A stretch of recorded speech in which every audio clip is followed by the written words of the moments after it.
welcome to Sci-Fi Vision Demogorgon Diaries for December 11th. Let me bring Scarlet in. She's here as well.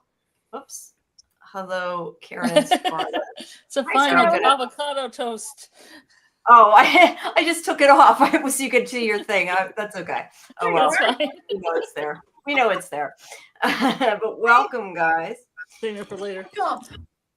So we have episode 3 and 4 of Stranger Things to get through tonight, and then soon we'll have the end of the. Well, no, it's coming out Christmas Day and New Year's, huh? So part 2 is soon. Yeah. Yep. But we have we're 3 and 4 tonight. Can you see my pillow? You look very comfortable. My pillow is really showing up. My arm is like spending more time out of the sling, but I have the pillow handy here on the couch for when I need a little support here, you know? Yeah. Well, it's good if it's out of the sling. I'm glad you're doing better. I mean, I still wear it a little bit, but I started physical therapy this week, you guys. So awesome. Very exciting. Yeah. I love PT.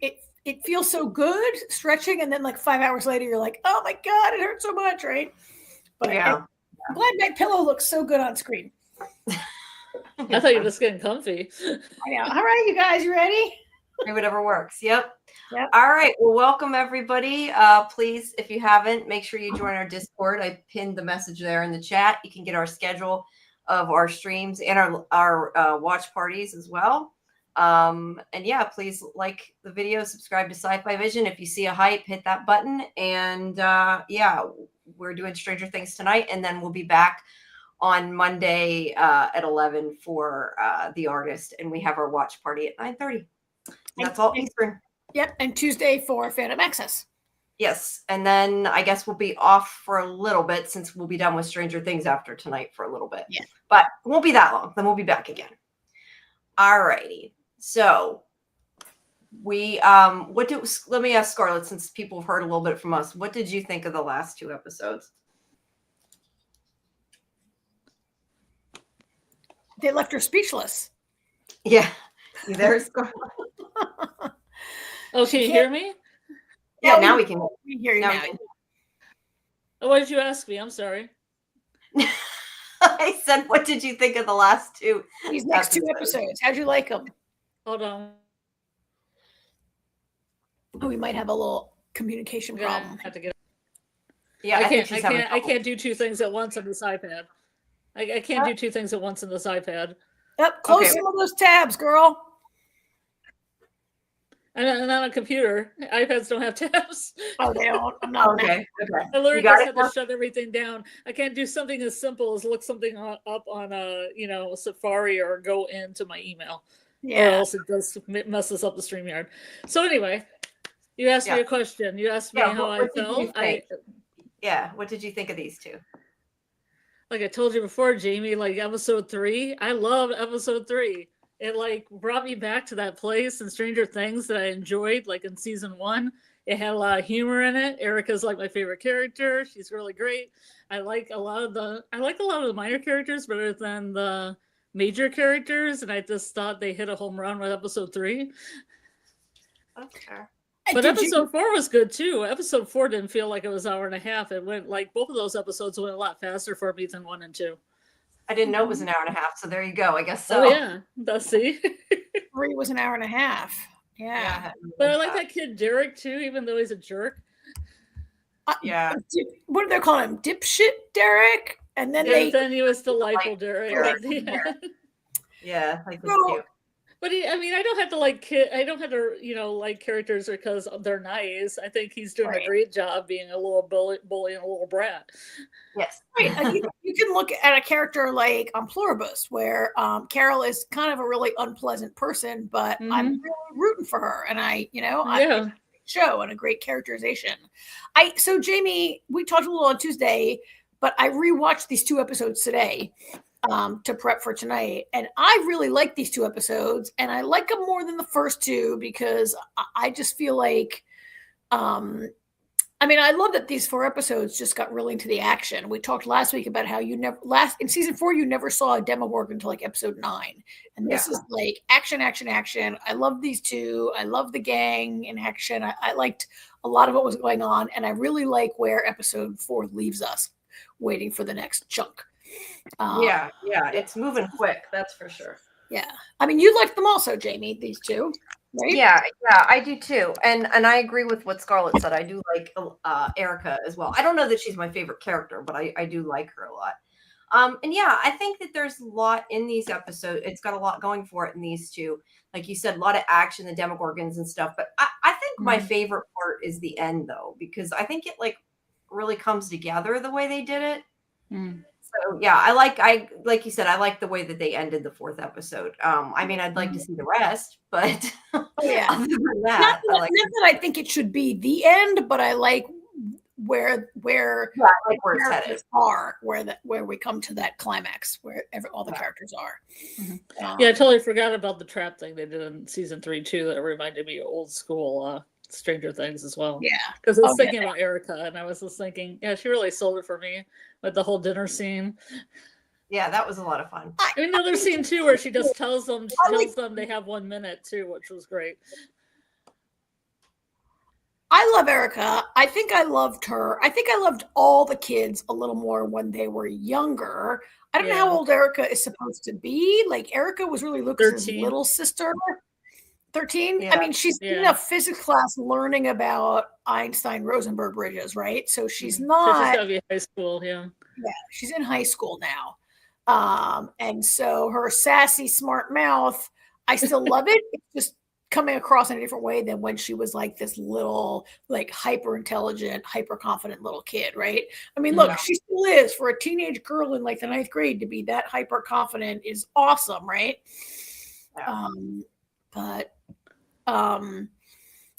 And B, you see B's comment there? This week we're a Beehive girl. I don't know why sometimes the YouTube names seem to change. My daughter, I changed my YouTube name in the middle of the chat last week. I don't know if you noticed that. In the middle of the artist. Beehive says, my daughter loves Erica. I forgot her. B, is your daughter, look, I don't want too much personal information, but is she a young person around the age of Erica, or is she like a grown-up who loves Erica like we do? I'm just, and Lilu says, I was Erica. Which is awesome. I just remember her and her friends asking for ice cream at the mall, and then they got her to crawl up into that duct, the air duct. B's daughter is 20, so this age is not too far in her rear view. Yeah, she's great. I think that she does a really good job laying the chats. I'm laughing at what Lulu said. Lulu, yeah. Sassy. Yeah. We'll get to the trap. Before we get to the trap, I don't think, Scarlet, because you came in late last time.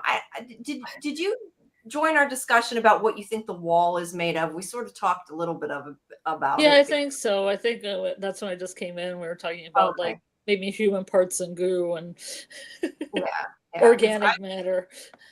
Yeah, it's something. Crafty and ooze. Yes, it's definitely.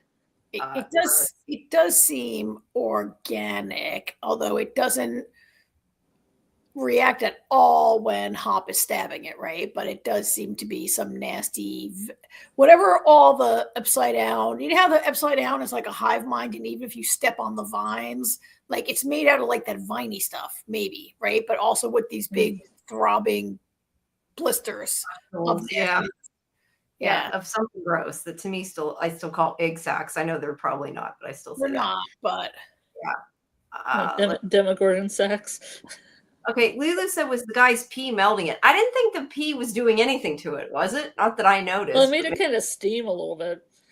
Oh, okay. Maybe it might have. Well, I don't know. I don't think it really affected it. Maybe it's cold. Like everything is very cold. Like it's always. Yeah, it could be. Right? It could be something warm hitting something cold. Yeah, that's true. That does make it kind of steam. Yeah, like when you pour hot liquid on ice, it kind of steams. I don't know. Besides, like when you pee in the snow. Like yes, when boys pee in the snow, right? I've never done that, so I don't know. When you pee in the snow, right? Yeah.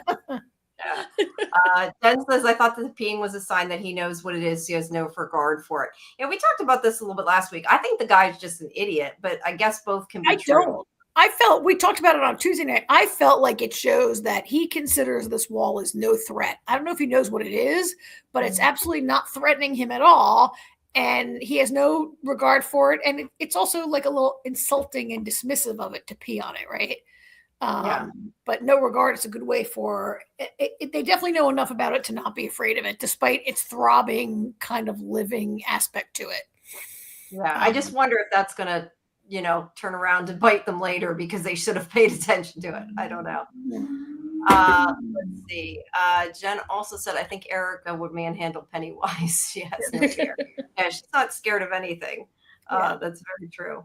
I don't know what's up with the YouTube names though. I don't even know how it works. I just know that it's different. You guys are different names now than you were last time. Well, so when I was in the chat last Monday, my name had changed. And I changed it while we were in the chat. I was like changing it. I don't know. It must be like a whole YouTube thing because a lot of people are changed and I was changed and I didn't change it, right? We all just got our names changed. Yeah, I have no clue. I mean, I'm seeing it inside. Yeah. Anyway, let's get into some capping and some talk, some deep dive. All right. So we said, we start out with this wall. Now, whatever it is, Elle can't do anything to it. She can't break through it. I am curious, like if it's something that that Vecna made, or is it like just part of the Upside Down? We don't really know, but we said something about. I'm trying to remember what we said the other night, like about how it sort of seems to mirror not the wall in the town. What was it we were saying it mirrored? I already forgot. Well, it mirrors the sandstone cliff. Yeah. It mirrors those sandstone cliffs or whatever they're made of, the red rock, right? Oh yeah. The desert rock, yeah. It right. Does do that. It seems to me to definitely be representation. One is a representation of the other. I'm not sure which is the right? Like thing, but yeah, they have to be linked. There's no way there's like a very similar but different giant wall that's not related, right? Yeah, that's why I wonder if Vecna made it rather than the Upside Down. But we don't know yet. We don't really know anything about it. I mean, it can't be too dangerous. The kids ran their car into it and it didn't do anything to them. So at least it seems to be not dangerous at any rate, I should say. Because it didn't hurt them. But this is before they realize. I think this is before the kids crash into it. Sorry, I'm getting too far ahead. This is where she's wanting to go. Elle is wanting to go look for Holly, and Hopper's kind of slowing her down a bit because he's worried. We know this. We've talked before about him, not wanting her to jump ahead too much. But this is also where she first encounters these machines that we think are some kind of sound wave, sonic, frequency, vibration, something that affect her powers. Which, as I said when we talked about it Tuesday, I still think that they're going to use these on her when they need her, and it's going to bite them because she's not going to be able to help them because they're, limiting her powers. Meaning, when I say they, meaning like the military, that they're really doing something they probably shouldn't be doing. That's what I think. So I don't know.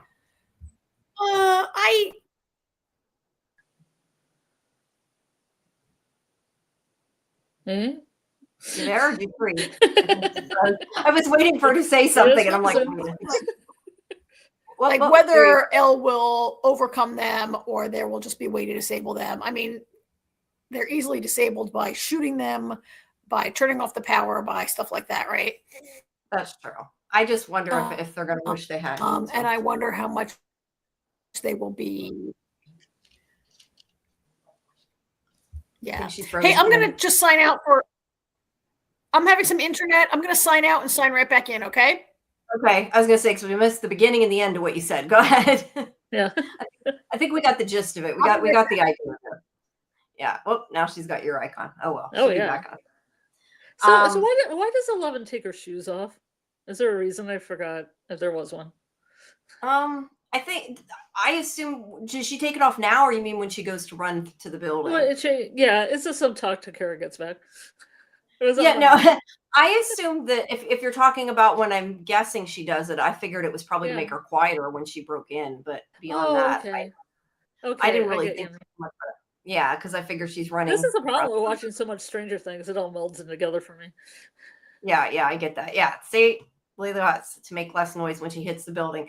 Although, to be honest, I think if you're crashing into the roof, you're either going to make noise or not. I'm not sure that's going to make a huge difference, but it's there. I didn't know if it was something she did in earlier seasons I just missed. No, I think it was because she was going to be like a ninja or something, had to take her shoes off before she got into the action. No, I think it was just now.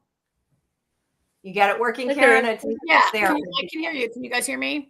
We can hear you. Can't see you on stage, though. Oh, well, I can see her on stage.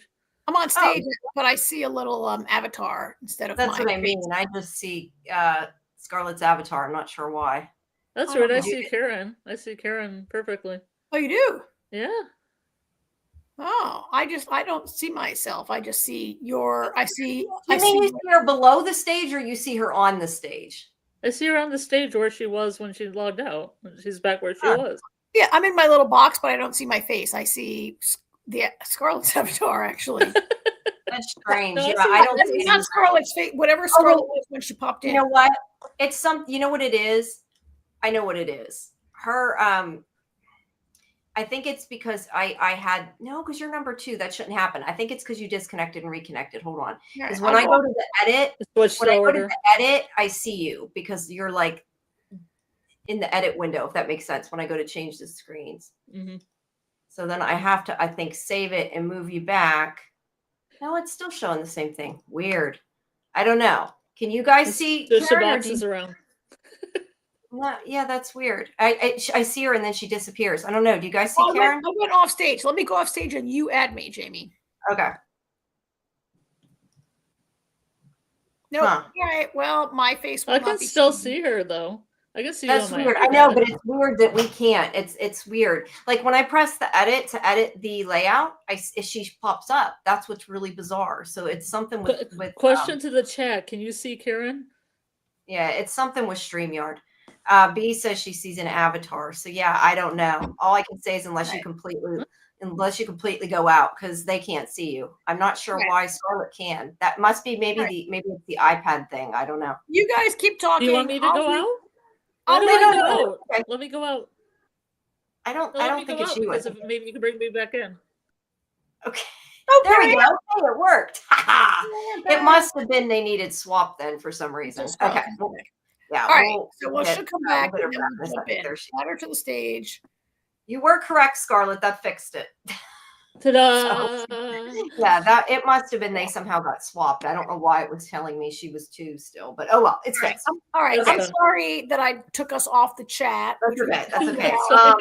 The beginning of this episode, which is all Hopper and 11 behind the billboard, right? Yeah, wait, I wanted to bring up Lilu's comment. The Upside Down's not a place I'd want to be walking around myself. Yeah. Oh, shit. Yeah, I wouldn't want to be either.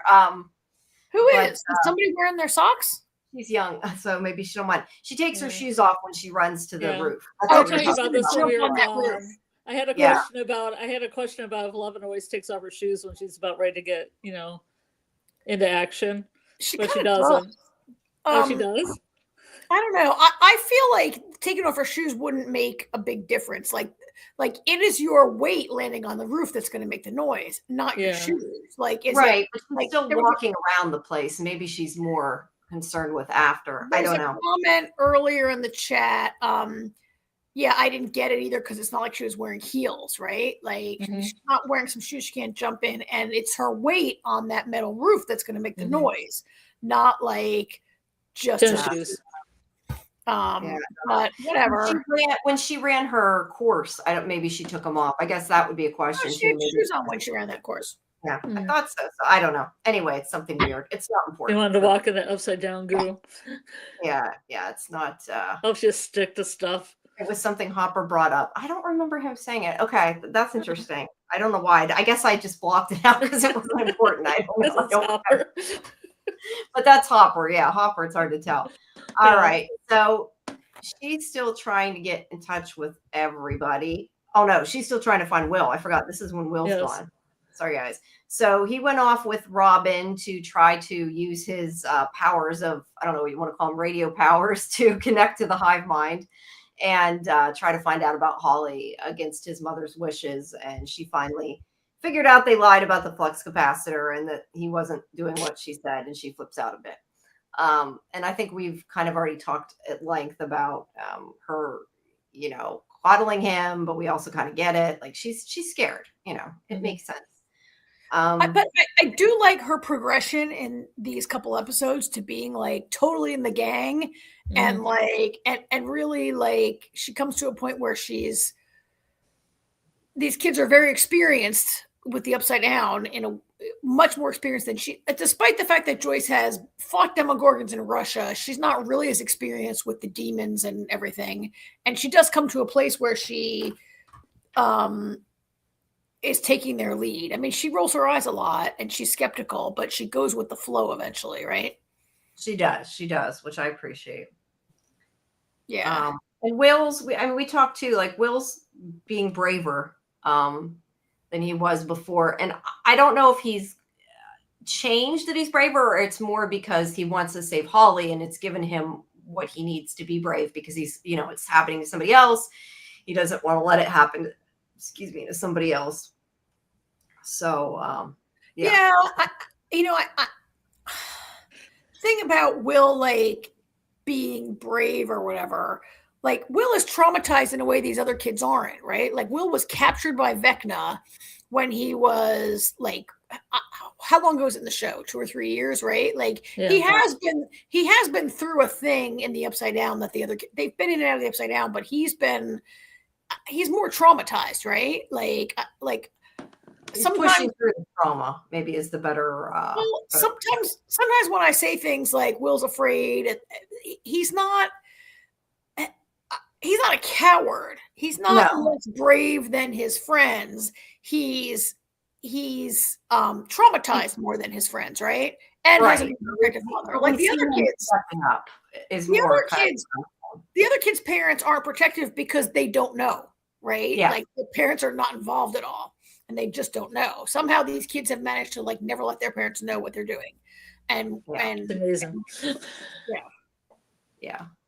Because Lily's saying he was brave in season 1. He was. I'm just saying, like, we see more of him right now kind of taking charge and being like, this is what I'm doing, whether you like it or not, type of bravery. Like, yeah, that's all I kind of mean, is he's sort of stepping up and we see him more at the forefront right now.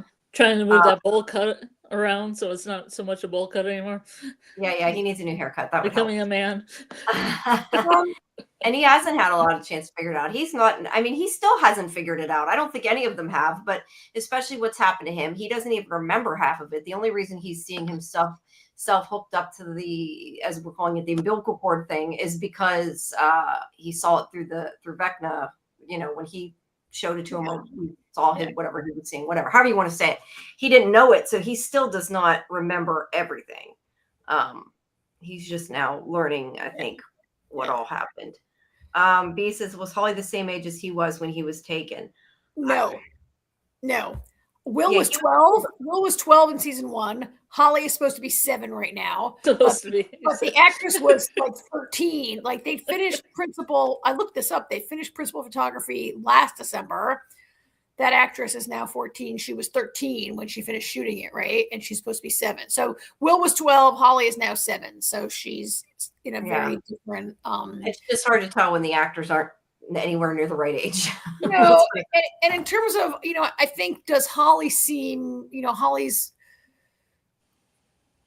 having a very different experience than Will. Like Will had a very like horrifying monstery experience in the Upside Down, right? And Holly's having this dream world of like a perfect little house with an easy bake oven and shit, right? And so she's having a very different experience, and she's at an age where maybe she can't appreciate the threat in the way that a 12-year-old Will was able to, right? Yeah. Although I wonder if this is on purpose, in the sense that maybe he's approaching it differently, trying to make it, work more than it did for Will, I guess, for lack of a better explanation. He's trying something different. Maybe, or he may want a sister, because I do remember there is a shot of the family picture. And but I would say yes, except for the fact that he also takes Derek. So I don't think he has a brother.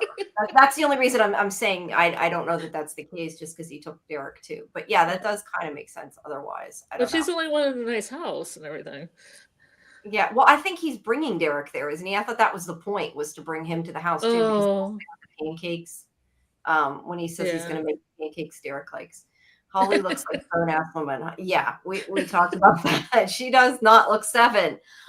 Got that husky voice. With the husky voice. Look, I said before, I have no problem with the actor. She's doing a good job. I just don't understand, when they were recasting it anyway, why they didn't recast the right age. I mean, was there a reason that they had to use this actress, that they chose somebody so old? I mean, it's or not was it because of filming? Was it to more match their ages because they were aged up? I don't know. It's not just her; it's all the kids. No, it is like delightful Derek.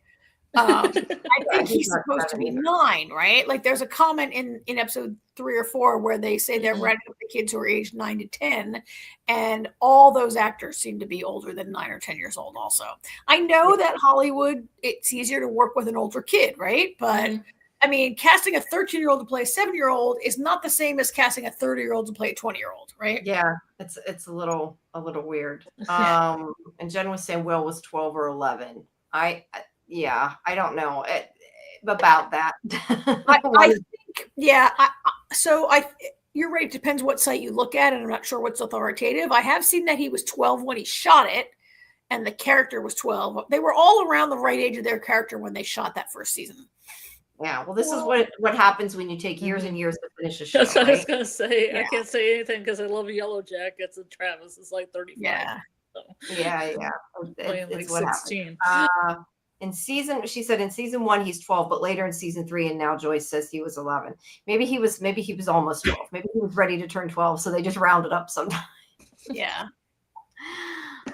B says, I was thinking he would be motivated to help a kid who is in his same situation, and she's younger. Maybe it's upped his motivation to defy his mom and get shit done. Oh, for sure, right?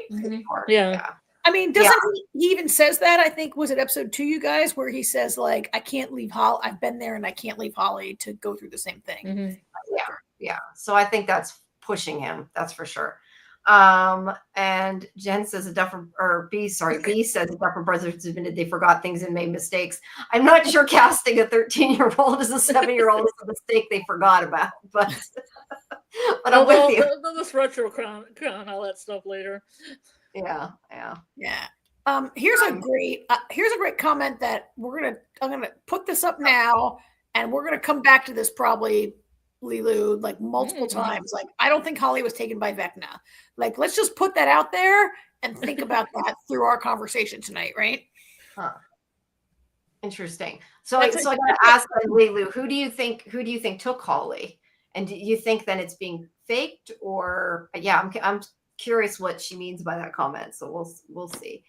Lilu also says that Joyce is kind of smothering, I think. Yeah, we talked about that. She is, but look, she has a right to be scared. I think. I see what Lilu means. Lilu's saying that it was Henry specifically, not Vecna. We're looking at them as the same person. We're not, but yes, technically, I guess it was Henry that took her. That's true. And watch the first shadow. Vecna, so that makes sense. But that would be interesting if the Mind Flayer took her. The Mind Flayer is sort of a wild card right now. Like, the Mind Flayer was such a huge thing early on, and now the Mind Flayer hasn't been mentioned in a long time. And I think we talked last week. Did the Mind Flayer create Vecna? Did Vecna create the Mind Flayer? Right? Yeah. Or are they the same thing even? I don't think so, but I think there's something different. I think there's something different. And I see Lilu saying it's Henry, not Vecna Henry. Well, I guess the other question is there a possibility maybe that Henry isn't as aware of Vecna Henry as we think he is? I mean, maybe they're a little bit separated. We don't know. I'm assuming they're both the same, but that's what I think. Hey, Debbie, welcome. We don't know what the MFR is up to. We don't know what any of them are up to, really. And I think. All right, so I'm going to hold my thought right now, Okay. and we can move our. I see. Thanks, Debbie, and everybody too. I know Debbie's still putting out more paintings, guys. So make sure you check out her channel if you haven't. Debbie, yeah. So yes. Let's see. Jen says Mind Flayer has been there for a long time, way before Henry went there in 1957. Yeah, I mean, look, Henry was turned into Vecna, I guess you could say. Thanks, Debbie. Was turned into Vecna, but like the Upside Down was there. I mean, he didn't create the Upside Down, so it does make sense. I think that the Mind Flayer and a lot of that was already there. Which is funny because I think it's in episode 4 where the kids are talking and they say like Hawkins' lab is where the Upside Down was created, and I felt like it implied that the Upside Down was created in this moment when 1 and 11 like were having this big thing, right? And when 11 like ripped open the gate. I don't think that's when it was created.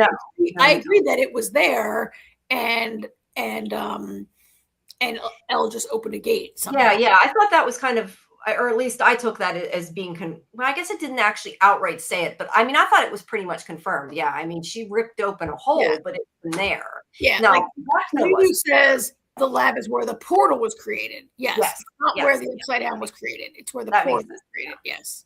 That's probably a better way to describe it here. And so I was going to not mention it, but let's just put it out there that we're going to come to this later, but that scene where they're discussing Einstein-Rosenberg bridges and wormholes has got to be important. Oh yeah. And I wonder though, is that just what they're calling the portals? I mean, technically a portal, if it connects, 2 different dimensions, it kind of is a wormhole. So it kind of depends how you look at wormhole. And we'll come to that later, but since we're all over the place right now. Yeah. And B says, which we'll come back. I think we should come back to this. I'll hit a star on that and come back to that. Yeah. We'll come back to your comment, B, once we get to the part with Wally a bit, because we're getting too far away. All right. So we have Derek here, who I love Derek. Yeah, he's great. And he is going to be Henry's next victim, I guess, is the way I'd say it. Yes. But did you guys think in this scene it was like a kindergarten classroom? Like they have those little cubbies and he's making a sculpture with like gumdrops and sticks. And I'm like, what the hell this is like preschool level. And then when they turn this around, you see cursive letters on the wall. They're learning cursive. So I'm like, okay, maybe they're in 2nd or 3rd grade. I feel like the Duffer Brothers did not consult Scarlet on like what's an age appropriate. I thought he was being. Oh, I thought you mean the Tesseract too, or. Well, I mean, he's supposed to be 9 or 10 years old, maybe, but this is a classroom of much younger children. And the activity, if my taxpayer money was going to delightful Derek using I hate to say about the public school system, Karen. Yeah, like I was like, what is, like, I look at this classroom and I'm like, fair, he's made a shape that is a lot more complicated than maybe like a 7-year-old or something could make. I don't know, but yeah, the fact that he's playing with the sticks and gumdrops is more the issue, I think. Yeah, he's making it like a tesseract, yes. But I'm like, I had a cubby hole in preschool. Let's had a cubby hole. I was in preschool, right? Like they have cubby holes in Montessori where I work, and that's all the way through 5th grade. And how old are your kids with cubby holes? They're not like 10. I don't. Anyway, I felt like cubby holes. I said the whole school has cubby holes. Oh, you said that. Sorry. I just feel they don't like have lockers for some reason. But I don't know if that's just a Montessori thing or just a school. I feel like the age of these kids are so hard to determine between the environment they're being placed in and their physical bodies, and then their dialogue is not that of Holly's dialogue is not that of a 7-year-old. Derek's dialogue is not that of a 9-year-old, right?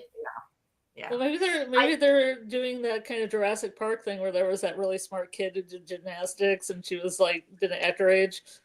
Oh yeah, her father was like super genius. Yeah, maybe it's working on that. Maybe it's working on that kind of trope.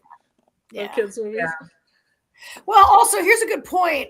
Are they in the real school, Lilu? Like half the town is shut down, right, and blocked off by the military, and maybe this is like a workaround, like that they had to just put the kids in like whatever, like whatever was there, whatever's available and not taken over by the military is now available to be a classroom. That's a very good point. Thank you. Yeah, I was going to say too, I know in my school, but I don't think it wasn't until I think 5th grade though. I'm trying to remember. We like changed classrooms after a certain point too. So it was like different grades in each classroom, but I think that wasn't until 5th grade. I'm trying to remember. Yeah. It's way back there. Do we love Derek's sweater? I love Derek's sweater. Yeah. It's a bold choice. But yeah, he's what, or it was Leela said he's making tesseracts. He kind of is. So that is, yeah. Yeah. It might be important. But yeah, either way, Henry is coming for Derek. And we also, I know Tuesday sort of talked about the idea of, did they potentially use a little bit of a de-aging on him here? It sure looks like they might have. And it might just be he can look young when he wants to. I don't know. But I could see if they did, just to also make him seem more like approachable to the kids that age. And I think he probably could change his appearance pretty easily just because he's who he is. So but yeah. It's interesting that, so he's Mr. What's-It. Like, so Holly is reading A Wrinkle in Time. She's maybe a hair young for that book, but not crazy young for it. And so she's calling him Mr. What's-It because she's reading that book. But by eventually everyone is calling him Mr. What's-It. Yeah, and I hadn't even thought of like, why are they calling him Mr. What's-It if they aren't reading that book? Unless it's just, I think they mostly know him as Henry, and like I think our gang, the Stranger Things kind of became like a code name, maybe. I think Henry's chosen a very interesting outfit to be trying to be a best friend to all these little kids. And I would hope that if I had a 7-year-old and they saw this guy, they'd be like, wait, what? This is not, you're not a, right?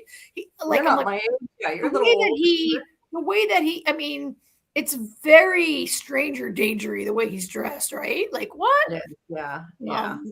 But it's also interesting, like he seems to be, well, no, we're in the 80s. I was gonna say he seems to be dry. We're in the 80s. I don't know. I guess that could be an 80s suit. I was thinking he's in the 50s. That's what I said. He was thinking he more looks dressed like from his own time that he came from, more likely. Yes. Okay, so that's kind of interesting that he's doing that. All right, the Turnbow Trap. All right, so this is where we get the conversation, and this is what I was saying to you, Scarlet, that he tells her at one point that he's going to make Derek's favorite pancakes. So I assume that he was planning to bring him to the house. He just never got that far. But did you guys catch before that he tells Holly that as soon as her parents are well, they will join us here? Yeah. That's an outright lie, right? That's an outright lie. Unless it's going to be gross and death. Yeah, and unless she is like kind of not experiencing time the same because she's in this memory or whatever, it does concern me that she is not concerned. Because even if he says, "Oh, your parents will be here," she knows her mother was like ripped to pieces by the Demogorgon. She should be worried about her. She's a kid, but she's still like normal. She should be somewhat worried about her, I would think, and not just like completely oblivious. I mean, and again, yes, she's 7, but maybe whatever Henry's pumping into her has an effect of like dulling her concerns, like almost like if you took like a bunch of like painkillers for whatever reason, would you have a less ability to be concerned? Like, we don't know what he's pumping into her. Yeah, I would buy that, but it's kind of like you usually tell me, if they don't tell you that, you shouldn't be having to kind of find it. Yes. Oh my God. I say stuff like that all the time. So thank you. Yell at me for that. Yes, you're right. Yeah, it's just a little weird that she's not. I mean, is it important? Right. Maybe not. But Lilu's saying, though, at that age, maybe they can have some memory loss, but I would think, unless it's like because she jumped from 7 to 11, I would think that you would still worry about a parent and would want, her mother there. I don't know. Maybe at 7, like it's difficult to appreciate the extent of those injuries, or maybe is 7 old enough to really appreciate I've never raised a kid. I don't know what age they begin to really understand death and like the possibility that their parents could die, or is she young enough that she doesn't really like? Yeah. I also question, was she pulled away maybe in the middle of the attack too, is the other question. She didn't really see her mother being. Right. Yeah, that's a possibility. Yeah. To me, because she was, I mean, her mother did it to try to stop her from being taken, but it didn't work. So it could be. She could be in shock, but she's not acting like she is. I guess that's my point. Like, if they don't say it, like it just seems weird to me. Like if they had shown, that she seemed more, apathetic for that reason, maybe it wouldn't bother me so much. But they didn't say anything like that. Two really good comments here, Jamie. The next two. Yeah. Be saying that her kid understood death in first grade, so 7. Yeah, I would say, though, I think that also depends potentially if the child has maybe experienced death or not, like even a pet death or something. Like, I feel like that makes a big difference. I mean, she does live in a town where tons of people get killed all the time. That is true. So yeah, maybe it just isn't a big deal. I don't know. Yeah. But yeah, she did push Holly behind her. Lulu, you're right. I mean, maybe she didn't see the extent of it. I don't know. It just irritated me. It's not a huge deal. It's not really important to the story. I just kept thinking, like, why would you be like, okay, just make sure they come, No, denial's a powerful thing also. It is. That is true. I mean, look, her brother not being there, I could see, like, her brother wasn't hurt. It's just her mother. It just seems, I don't know, something about it seems disingenuous. But he does change the look of his age pretty easily here in the show. He looks older there. Yeah, it kind of changes. I don't know. It might just be the makeup. It's hard to tell. Yeah. But this is where they go outside the house, and he tells her his one rule, which is don't go into the woods, which we know, obviously, that he's going to go into the forest. We talked about this on Tuesday. Scarlet wasn't with us, but Jamie and Adrian and I talked about this when Henry's like, I'm gonna leave, I gotta go somewhere, I'm gonna leave you here all by yourself.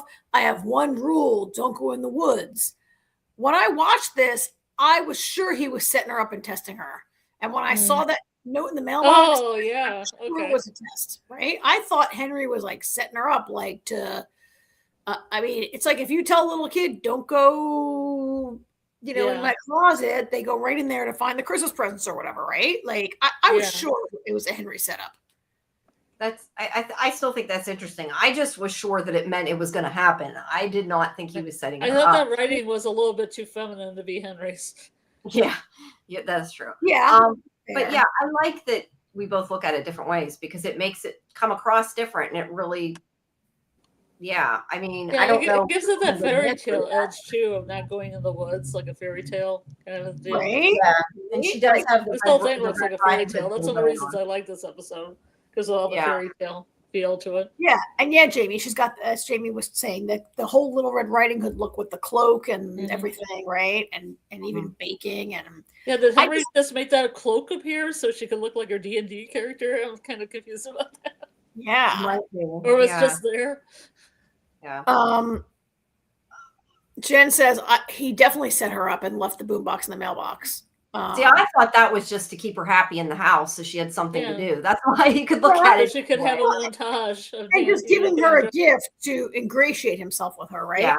Yeah. That's how I took it. That's why I said that really can be either way. I'm thought we're ever going to find out, or it's just kind of however you take it. I mean, I kind of really thought he was setting her up. And, what we learn later is that Henry can't or won't go into the cave. Like, is there a part of him that wants Max and Holly to connect because somehow through Holly he can get to Max or something like that, right? Like, he might be trying to draw Max out. Is definitely a possibility. We just don't know yet. Lulu says that's why I think he may not be Vecna Henry. So yeah, that's true too. Depending how he meant it, could make a difference. Well, and his previous comment, like we don't know, her comment that we didn't put up yet was like we don't have to. Was like, was it the same Demogorgon who took her? Was it the same one who attacked their parents or whatever? Right?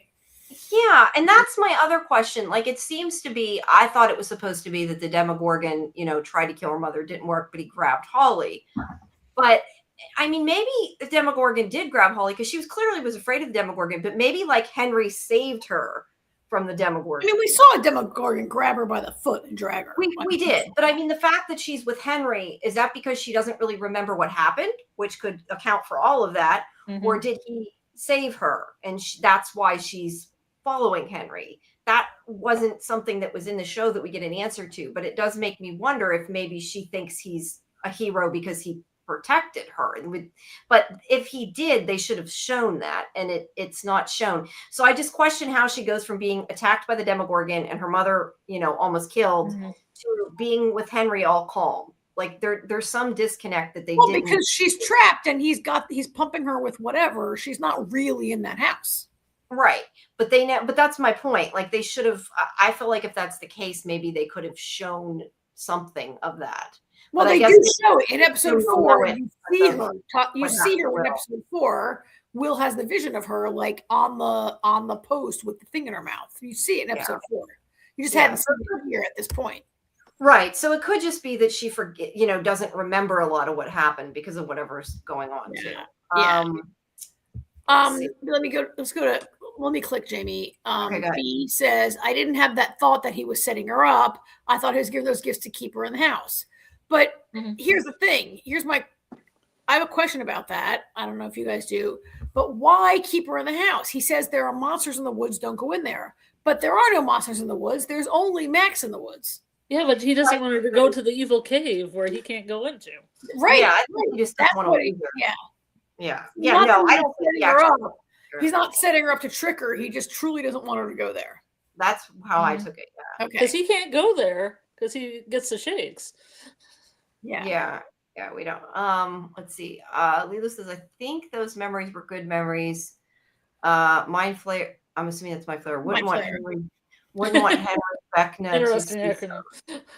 Yeah, I just, like I said, I assume that Henry is completely, like Vecna and Henry are one and the same, but maybe there's some kind of, I mean, I don't know, maybe it's like this next comment. Look at Jen's comment.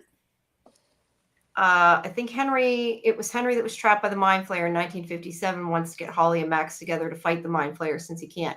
That's really interesting. Yeah. That would make Henry not the villain that he was to be, right? Yeah. Yeah, that's an interesting. That's why I said I love hearing this and seeing people's different takes on it, because really we don't know. I mean, we're all guessing. Just because we think one thing doesn't make it the case. That is a possibility that I had never thought about. And then sorry, I'm like trying to. I don't know why I can't. Like my eyesight is not working right now. I think this is a memory that may not have as a memory world that may not even have accurate memories. Yep. Hey, it's a memory. Do any of us have accurate memories, right? Like memory, unless you have one of those perfect photographic memories, our memories are not that reliable always. They're not, and they're also tainted by your emotions too. Yeah. So it can be a lot of things. Let's see. Lulu says she's being cocooned like the others. I think Mr. Whatsit Henry has rescued her from being trapped outright and upside down. This is just a theory. Let's see how the next 3 episodes go. Yeah, I think that's really interesting. I really had not. Yeah, I had not thought any of that, and I think that those are really interesting theories that I could completely change it. Right? Like if it ends up that he's not aware or he's a different version of Henry because he's from the past or whatever. Like that completely changes everything. I like the idea that he could maybe not be the big bad that he seems to be, except for the part that in those flashbacks, he tortured and killed animals. He killed his sister. He was like a messed up person from the jump, right? But and it wasn't the house, because his parents moved to that house in the hope of having a fresh start that would help change Henry a little bit, right? And it didn't work. It's not the house. It was not equivalent. Yeah, and it clearly was not what happened to him with 11 that made him bad. I mean, he was already evil before he got to that point. Yeah. And yeah, we have to, and B, that's why we were saying we need to have a watch party to watch the play before we see the episodes, the next 3 for the finale, to get some more context on. Yes, and I know that not everyone in the chat is happy that the play became canon. Yeah, that kind of sucks for people that don't have the big bucks. I've not seen it on Broadway. I've not seen it. Yeah, it's uncool that it has to be on Broadway and you can't see it, and although it's online, right? Yeah, so we're gonna have a watch party. I'm not always in love with like added content being canon, but the fact is that it's canon, so let's watch it, right? Yeah. Yep. All right. Yeah. Because the comment moved that says that he did that after he disappeared into the caves and into Dimension X. Yeah. So yeah, I think a lot of this is partially coming from I'm guessing from the play. That he was normal until he was 8 and went into Dimension X, and his parents moved from Nevada to Hawkins because he got weird. Yeah. See, I think we really need to watch it and get this full context, because I feel like we're not seeing all the context they are, and that makes a difference. So we'll have to make sure we pick a time for everybody to go watch it. Hey, I'm just turning off my camera while I get a Tylenol, and then but I'm with you. I'm gonna carry my computer and talk to you guys. Yeah, that's cool. Great clothing in the shot. This great clothing, like your sweater. Her whole outfit's cool too. Yeah, it's got a lot of color. The thing I hate about it becoming canon is there's so much that the play gets different than the show. And there's 2 versions. The US version is different than the UK version. So it's like, which one is canon now? What I more have a problem with them making something canon is if it's something that's canon that's not easily accessible. Like, it seems like a cash grab that they're doing a Broadway production. Right. But I mean, like, if it was always online and available online, like easily, then I would say okay. But you can watch a documentary on it on Netflix. Right. Well, that I didn't know. You can't watch the show though. You can watch a documentary on the play. But no, what I'm meaning is that, like, I think, and I could be wrong, but I'm guessing the majority of the people that have seen the series have not seen the play. Yeah. So it shouldn't be something that is integral to the canon. Like, it should be extra canon added. And that's what B is saying, right? I've heard that we don't need to see it to understand what's going on, but I don't buy that. Yeah. Hey, extra stuff you don't know. And Jen says the differences between the plays are minor. So yeah, I don't know. I haven't seen either, so I can't comment. But that's good if they're not at least a huge difference. Because obviously most people, if they see any, are not going to see both. But yeah, I think that if they're going to have the content be something that's important, then they need to stream it on Netflix. That to me is the only way that makes sense.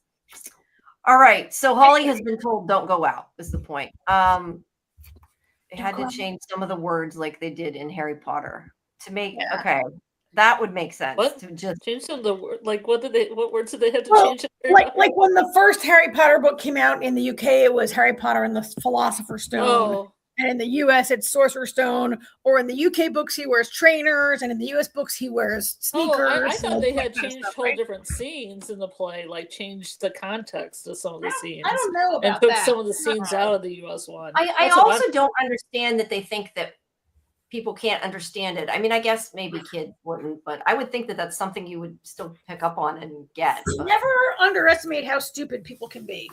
I guess. I just never understood changing it from Philosopher's Stone because, like, it's the Philosopher's Stone in, like, you know, books when you hear about it normally, and they changed it. I'm always like, why did they change it? But, you know, it is what it is. They think Americans are stupid, I guess. I don't know. All right. So I digress. Back at the wall. Maybe they made the American play easier to understand. It might be. It totally might be. I don't know. I'll be honest. I'm getting so used to watching so many British things that most of the stuff I hear and I don't think anything of. Like I a lot of times sometimes like even say some of the things like, what is it? Is it takeaway?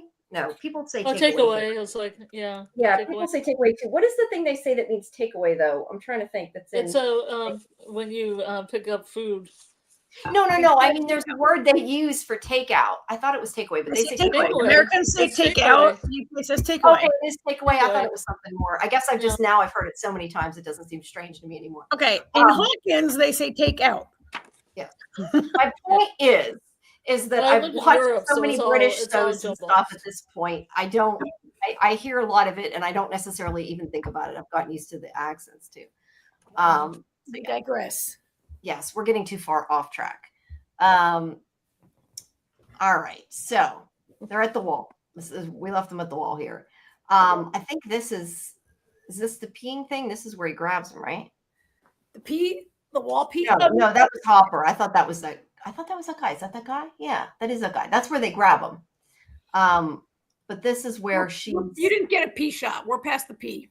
Yeah, okay. Well, this is where she's having a reaction to the sound.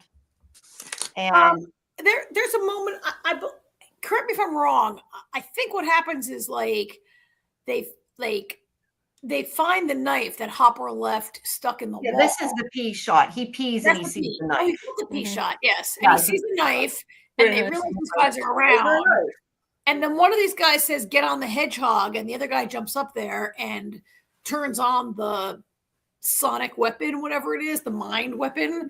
I'm not sure really if they must have turned on a second one though, because she's already on the ground from it. I was expecting a giant hedgehog. He jumps up on the truck and turns it on, and that's what throws her to the ground.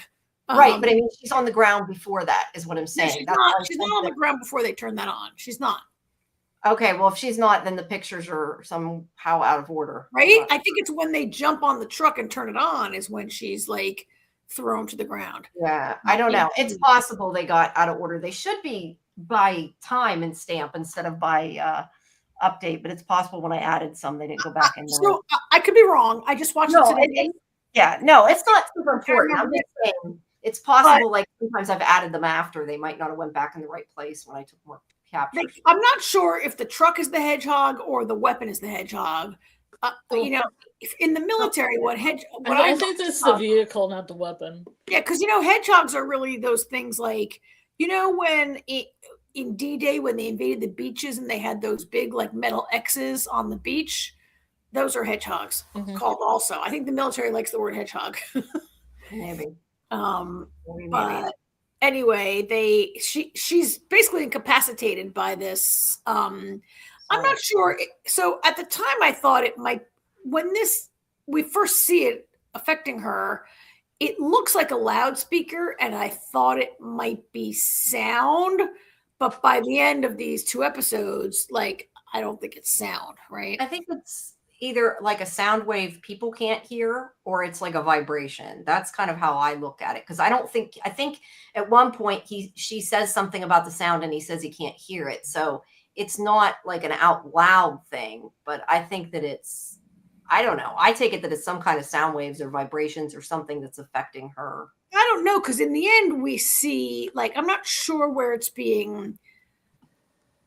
Yeah, I mean, we'll see. Sound, maybe it's sound, because whatever it is, the frequency bothers her. I mean, I think whether it's sound or something else, it is designed to affect her brainwave. So whether it's sound, whether it's another kind of wave, a radio wave, who knows? But I agree with you. It's some sort of wave that's being sent out of those speakery kind of things, right? Yeah. It's probably at a frequency he can't hear because he's not special. Also, he's Hopper. He's Hopper. I love that. Yeah. It's some kind of wave of some sort, we're assuming. But either way, it affects her. It doesn't really matter what it is. It makes her so she can't use her powers and knocks her, incapacitates her. And yet it seems to not, later on, it seems to not affect the Demogorgons or Vecna. Yeah. So it might be something specific to the way her powers work. Yeah. It somehow interrupts it. And the thing is, it doesn't just stop her powers. I mean, it stops her. She gets a nosebleed and she can't she appears to be in barely can function. Pain, right? Yeah. She's in pain and not doing well.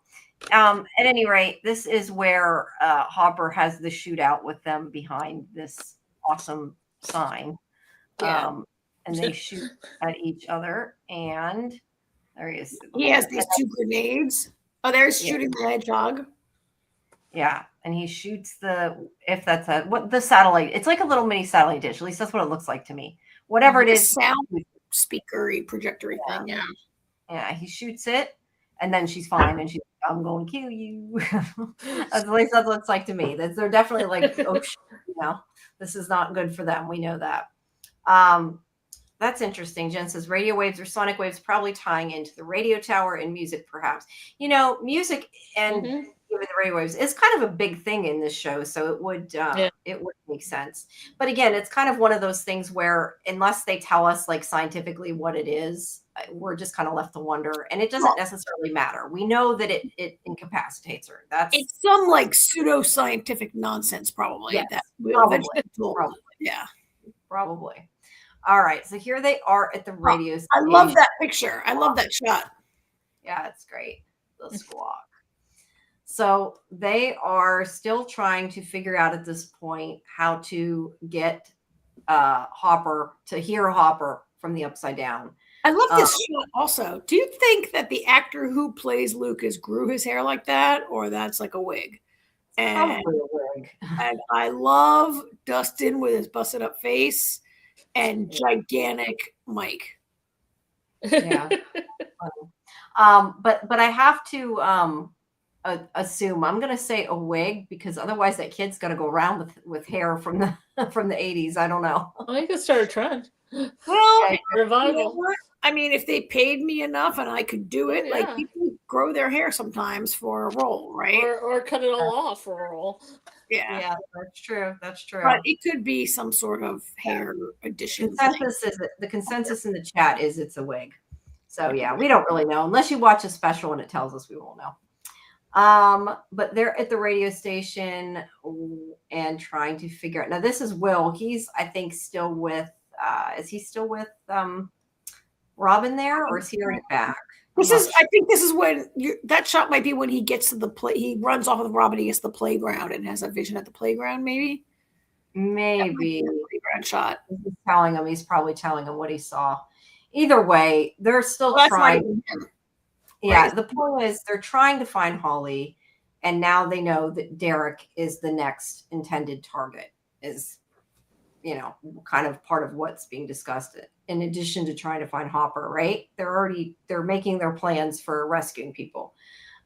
This isn't yet where they're deciding to go break into the base, but I think at this point they already know that Derek is an intended target. Yeah.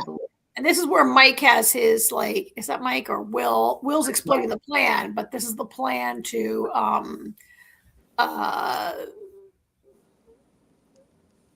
get the kids in the Upside Down. I really like the scene. I kind of like how they have elevated these kids to being able to really know the environment, really know the terrain, and be able to do some planning. And we're beyond the point of the show where they were like, what do we do? What do we do? What do we do? Like, these are very experienced characters. And I like that they're skipping over like the wondering and planning and right to the execution. Yeah. True. Why is hold on a second. My page, there we go. It wasn't loading. All right. So yeah, they are making their plan at any rate on what to do. And I know you talked on Tuesday about how it's cool that they keep bringing it back to the Dungeons and Dragons into their plans and everything, which I agree. I think is cool that they always keep that a part of it. It's basically a dungeon crawl. They have lots of experience with those. It's true. Yep. It's true. You just do it in D&D usually. Yeah. So they're getting ready. And then, I think that might be part. I wish there was like a picture to know, but I think part of their planning might already be about Derek. I'm honestly not sure. Since you rewatched it, I figured you'd know more than me. If you go back to those little creatures, those little like figures, this is where Mike says, okay, this one is Derek. These are his family members. We need someone who can get in there, who's really trusted, who can, right? Like this is, he's using these figures to articulate the plan. And by the end of it, he says, we need someone they really trust who can get in there. And they're like, who's that? And then boom, cut to Erica, like in the next shot, right? I think that's what happens here. Yeah, but that shot might have been in more than one piece, maybe. Yeah, that because they go back and forth. But all right, so he's already had his vision then, Will has, about Derek, realizing it's through Derek's eyes. So yeah, at this point, that's what I wasn't sure. And know, I think maybe these are the shots where I had texted Jamie earlier today where I was like, I love these scenes where we didn't get a good shot of Steve, but in the background where Will's articulating this plan and Will's like, and Mike's like, let's get in the house and do whatever. And Steve's always in the background shaking his head and rolling his eyes at how ridiculous and doomed to fail these plans are. Yeah, except they've been working. So somewhat, I should say, have been working. So this is the montage of Holly, you know. Yeah, she cooked some cake for herself. Making cake and everything else. And she finds his Boy Scout box and puts on his Boy Scout stuff. And we talked about this a little bit. I think she just wants to be like him. I don't know that there's much else in that. But yeah, she's connecting with Henry, I guess, in that way. Layla says she loves the dress. It's definitely not. Awesome. I like all the dresses, but this one was special. Yeah, but it is definitely for her, the age she's supposed to be playing, more so than the age she is. But yeah, she's getting ready to leave. This is where she hears a knock, or I think it's a knock, isn't it? And she goes down to the knocking. Yeah, and she sees the note. And yeah, I thought immediately that was not Henry. I just didn't think about Max in this part. I didn't either. I didn't until we find out later. I thought possibly this was part of the Henry setup where he says, "Don't go in the woods," and she gets a note saying, "Meet me in the woods." I mean, I knew that Henry wasn't really in trouble and needed help in the woods. Right. I thought maybe this was where Henry was trying to trick her. It looks so girly though, the handwriting. I mean, I guess, but it looks child. I mean, yeah.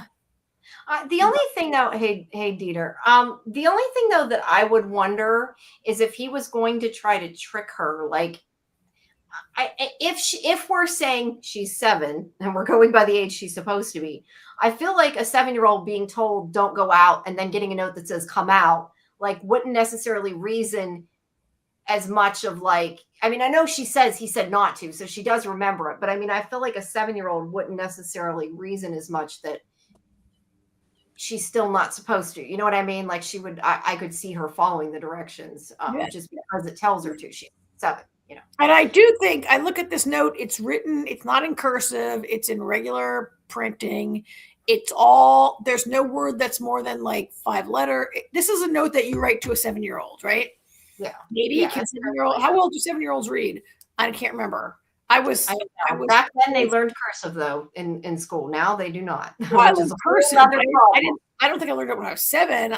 But no, I know. I'm just meaning in general because I remember kids can read when they're like 5, right? So, but some can, if they're smart enough. Yeah, some can. No. I'm just saying that I know of. I mean, maybe it's different in some places, but now they don't teach kids cursive, which I still don't understand.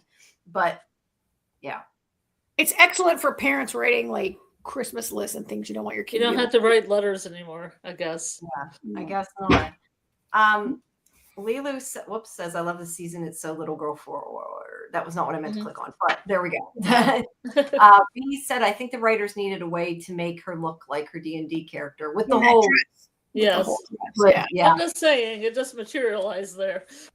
Yeah, it kind of did. Holly is very much the knee baby. I've not heard that before. That might be a typo. And was very much up under her mom and seems like she did everything she was told. She's much younger than Mike, right? She's supposed to be 7. Mike is like 14, right? She's the baby of the family for sure. Yeah. Yeah. She's definitely the baby, is the baby. 7-year-olds vary from hop on pop to chapter books. And Jen says that her kids are learning cursive in their school. 3rd and 4th grade teachers didn't teach it in New York. That's great. I think they should teach it. I know they don't all teach it. Some do and some don't. Yeah. I wonder though if it's certain places in New York, because I remember AJ complaining that they weren't teaching his kids cursive. So it must be certain places in New York. Going back for a second, B, thanks for reminding me. You say 7-year-olds vary from hop on pop to chapter books. So I just talked about this being note for 7-year-olds, and I forgot the part where Holly is reading A Wrinkle in Time. Holly is a reader. She's reading chapter books. She's a reader. She is a reader. Like Hermione. She's up there. She's already figured it out. I forgot All that these kids are geniuses, all of them. Yeah, they are. Advanced, yeah. Yeah, I don't think Wrinkle in Time is 7-year-old for book. 7-year-old. Yeah. Is it a callback to all those like movies like Explorers where kids are making stuff in their garages in the 80s? Yeah. They have a lot of stuff like that. Yeah, they are. All right, let's see. So the note says where to go through the woods, up the hill, which like I said the other day, I still thought when it says walk up the hill, run up the hill, because they should have played the music. They should have played the music. Yeah, she's got to go up the hill. Yeah, run up that hill. If you made a deal with God. Wait a second. Yeah, don't get that song stuck in my head anymore. I don't need another earworm. Thank you. I had that stuck in my head so much last season. Kate Bush is great though. No, it is. I like Kate Bush. Yeah, it's a great song. So back in the Upside Down, the general, right? I think it was General Dickhead, whatever his name is. Yeah. General Dickhead is still looking for 11, trying to catch her, and it's not working out for him. And this is where his amount of hate for this child is very over the top, over what it should be. Yeah.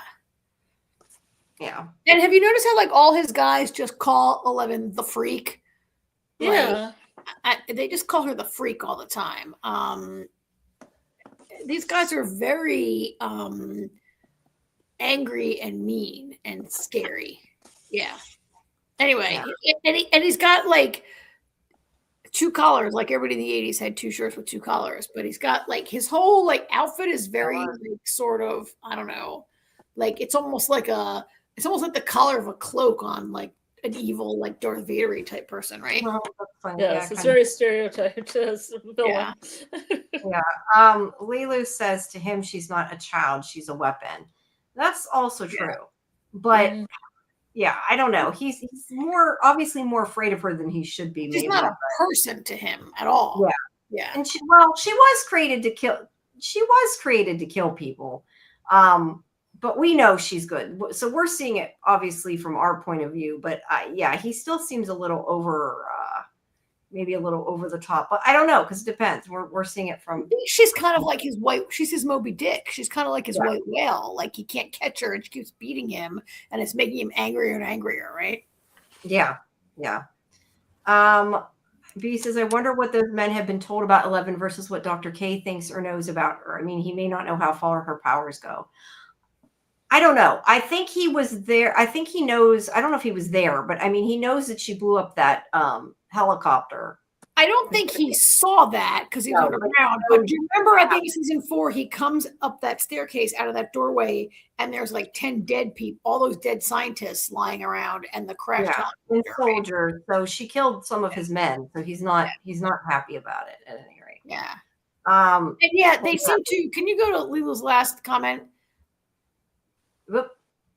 They seem to not know about Henry or the Demogorgons. Like they seem to think it's.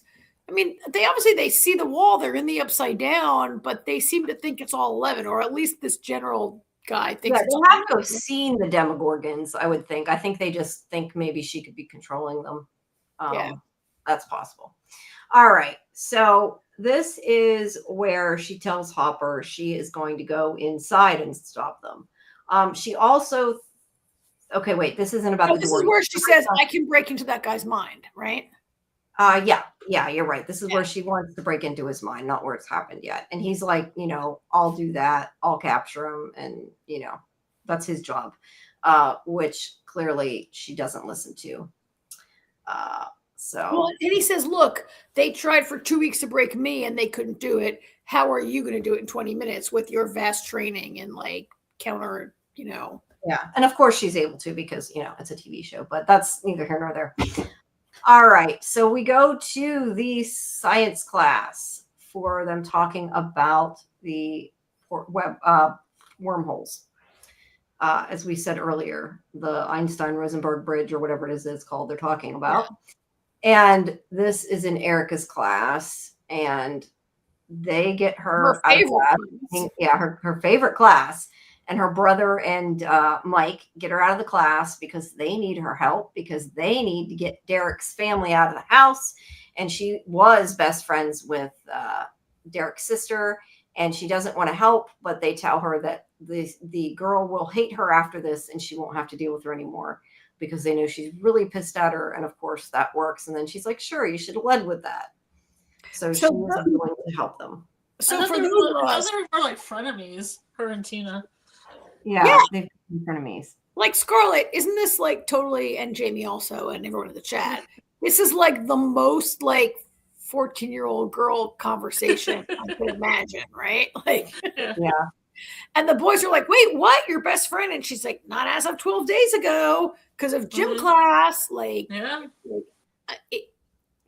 friendships change quickly, right? Yeah, even the dinner scene that's coming up, they get into that kind of banter back and forth. Yeah. It's great. I like Tina too. Tina's great. The way like two 14-year-old girls can be best friends and then hate each other and be like sworn enemies. And it turns out it's sort of over a boy, but not really. And like that, it just felt really real. Real. Yeah. Really real. Yeah. Real. I agree. It worked. All right. So meanwhile, Will and I'm blanking. Robin are going to the hospital because they need drugs. The nursing home. Yeah, they need drugs in order to. It said hospital though, didn't it? Is it a hospital? Well, they're in a wing that's the more of the nursing home. I'm going to see her old granny and whatever. I misunderstood. Yeah. Anyway, they're in this hospital. Yeah.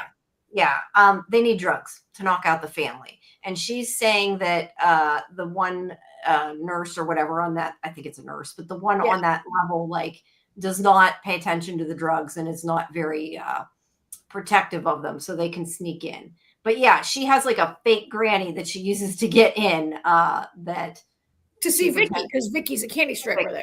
Yes. She's been using this excuse and been getting in that way. And they almost run into Vicky at this point. They're hiding from her. And this is also where her and Mike have Will have their talk about Vicky, where he kind of asks a little bit about her. And like, how did you know? Isn't it where he asks, like, how did you know? Yeah. And it's also through these scenes that she tells him how she, it took her forever to know who she was and to accept who she was, because that's, I think, very obviously important to what happens at the end of the next episode, is him, gaining self-confidence. Yeah. I mean, as you said, through these scenes, this one, and then the subsequent scenes of them. Yeah, together. There's more than one. But that's what those scenes are about. And then we have more of Murray. Actually, isn't this the scene where she says, like, he mentions them kissing, she goes, I knew that was your bowl cut. And Will goes, yeah, they're not that popular anymore. So even he knows he needs a new haircut, right? He still has not got one though. Yeah. That's why probably his mother moving around. So by the time episode 4 it's a little less bowl cutty. He's like moving around. Yeah. I think probably his mother cuts his hair, and that's why he's still got a bowl cut. Literally puts a bowl over his head. Yeah.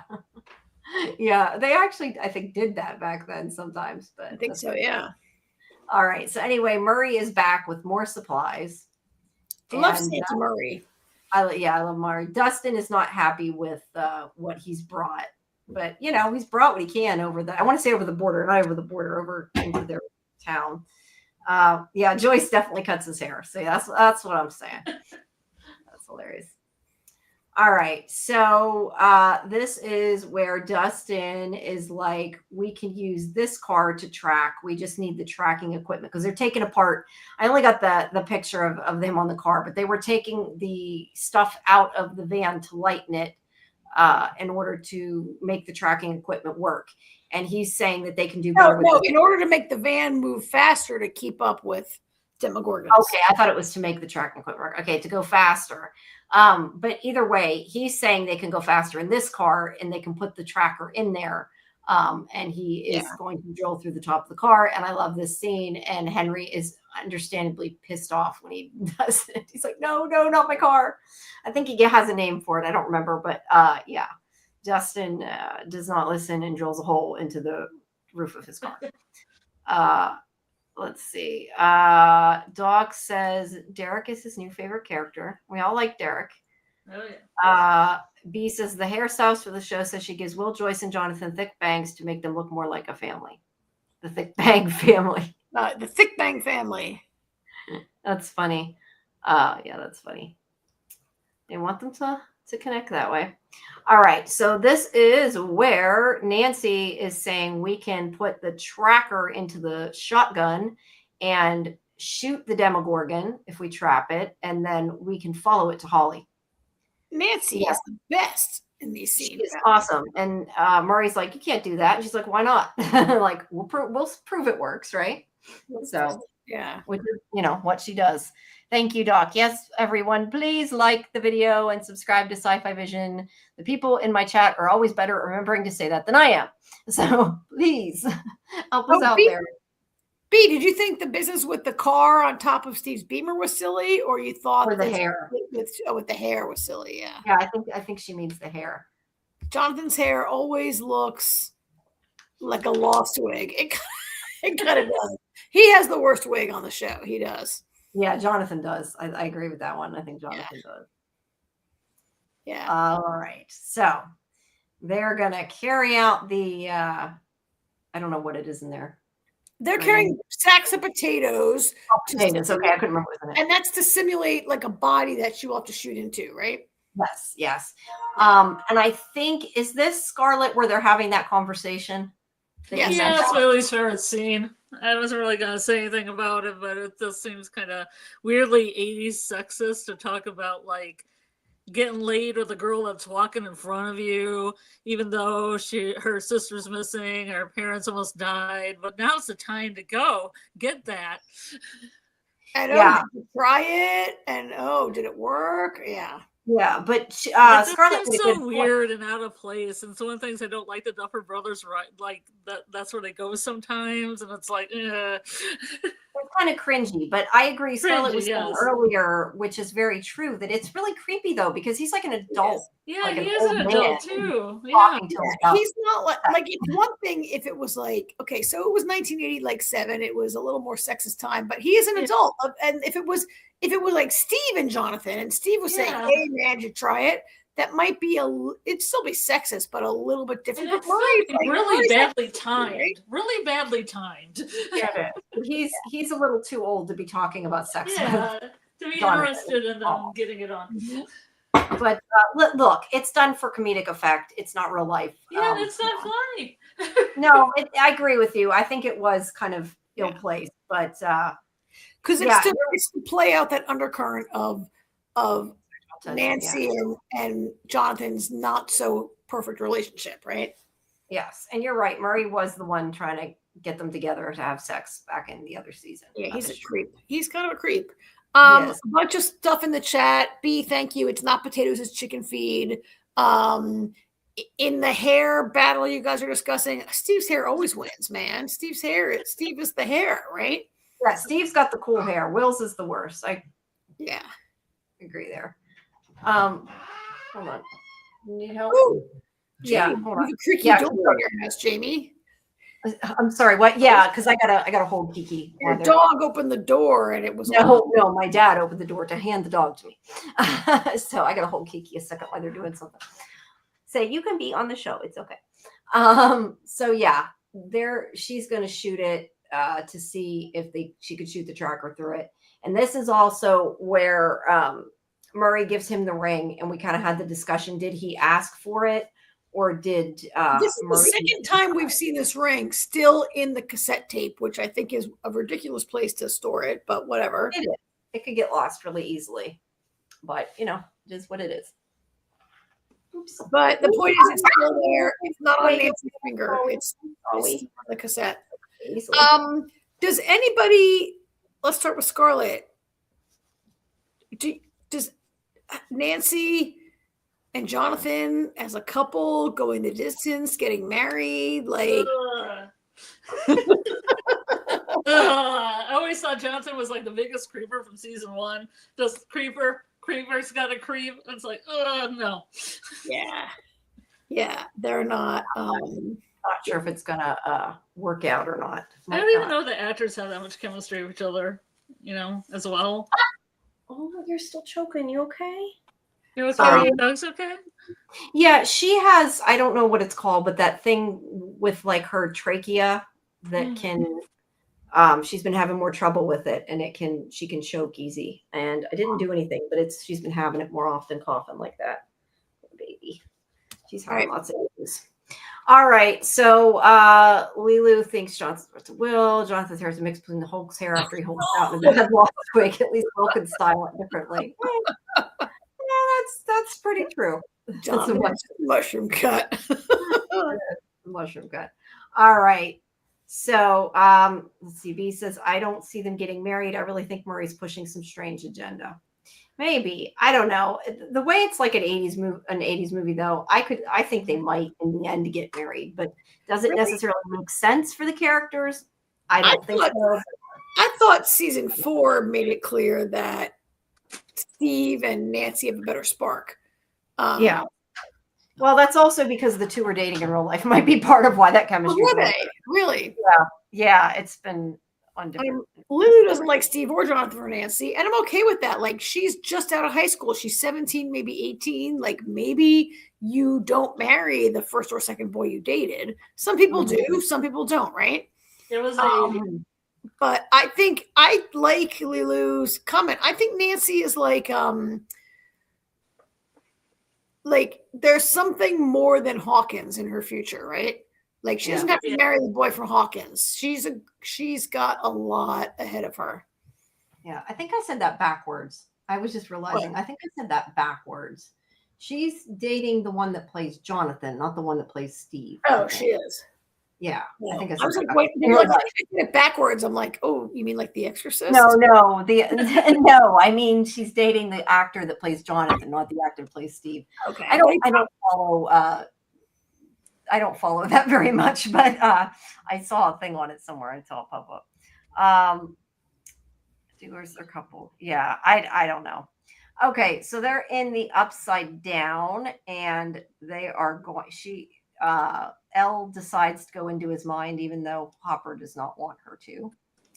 And she starts invading it. There she is in the Upside Down.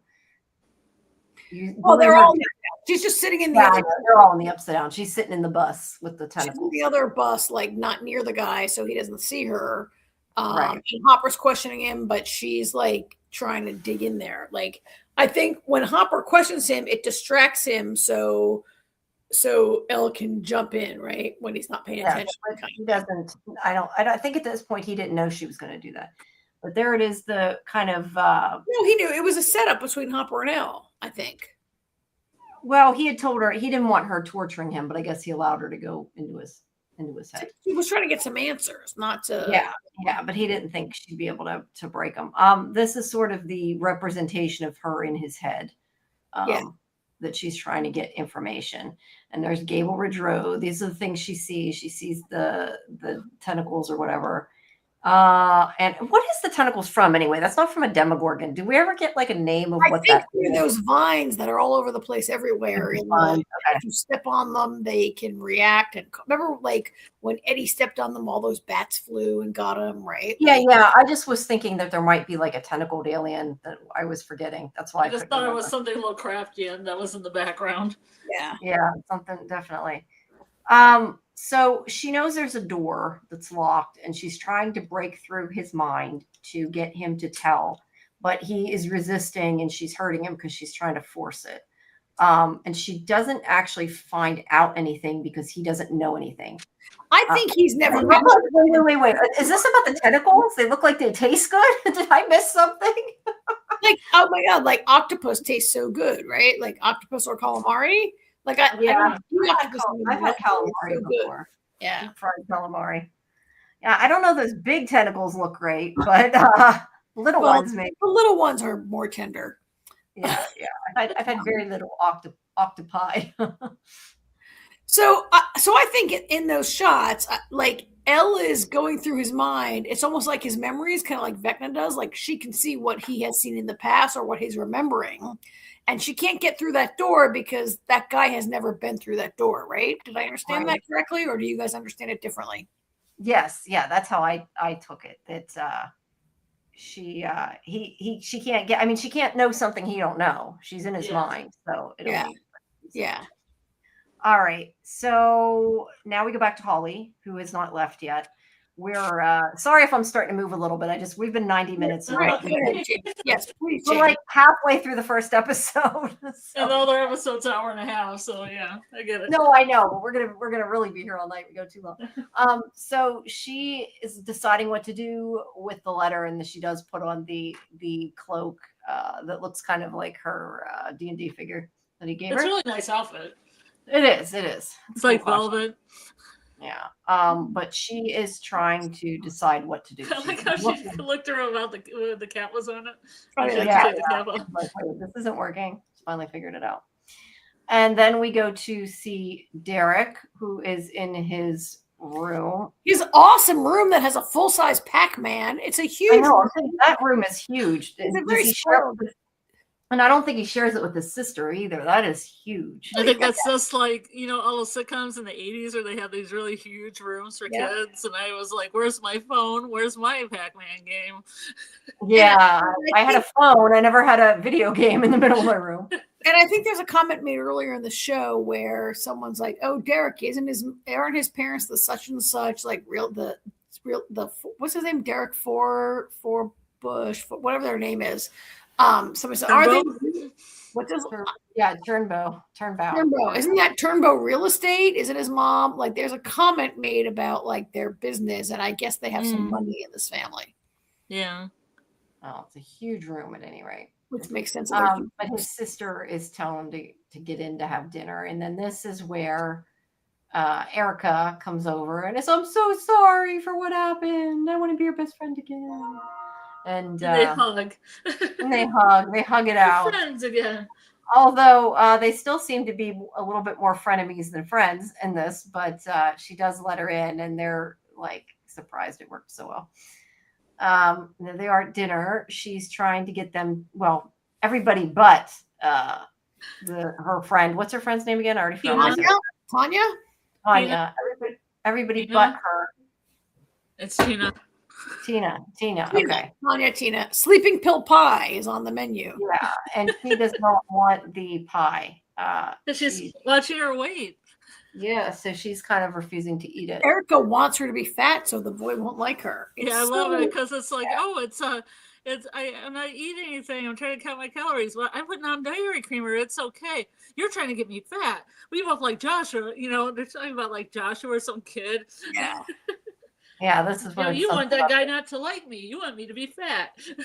Yeah, they're arguing. She thinks she's doing it on purpose, but it's comedy gold, is what it is. It is. No, it's great, and that's okay. He's pushing the pie back and forth. You guys are interacting with us. For the pie. Actually, moving through the photos, it was slow. I think more than anything. It's ridiculous, but if you've been a 14-year-old girl, it totally makes sense, right? Yeah, it does. Yeah. Yeah, they're still kind of frenemies. But and then, her parents passed out. She's like, call 911, and she's like, no. You should have ate the damn pie, right? I like how she's eating it like this. Yes. Have a glass of wine.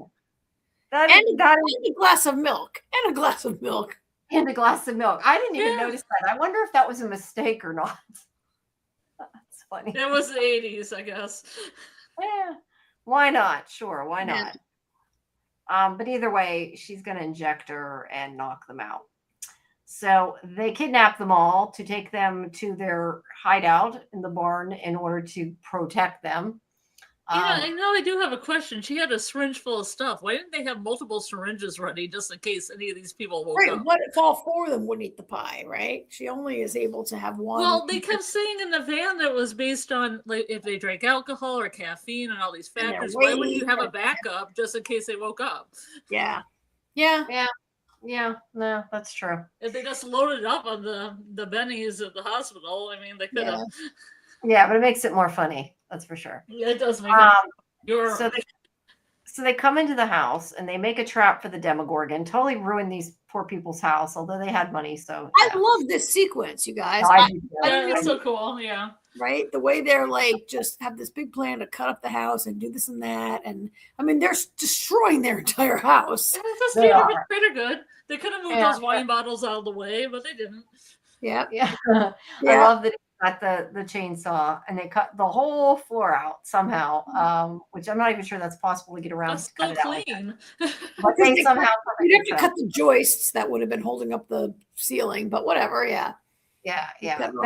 Which they wouldn't, I don't think, even know how to do. But it's I mean, TV. It was worth it to have that excellent shot of everyone up there looking down, right? It's a great shot. Or the floor falling out of those wine bottles and the father's collection of wine, because they had that other shot of him just babying the wine and looking at the bottles, so he valued it so much. Yeah, not anymore. All right, so they are setting it up. So they are going to sit and wait until the Demogorgon gets there, and then they are going to shoot it with the tracker. That's the plan. Meanwhile, Will is having a heart-to-heart with his mom, and telling her what he needs to do, and she's starting to listen a little bit. He's like, "You have to trust me, right? Like, let me grow up and trust me a little bit." Yeah. How hard is it to cut a hole in the ground? I don't think it's so much the hole in the ground, but it's like they'd have to. You're right. They'd have to cut the ceiling joists and everything apart. But with a chainsaw. Yeah. You're not supposed to think about all that.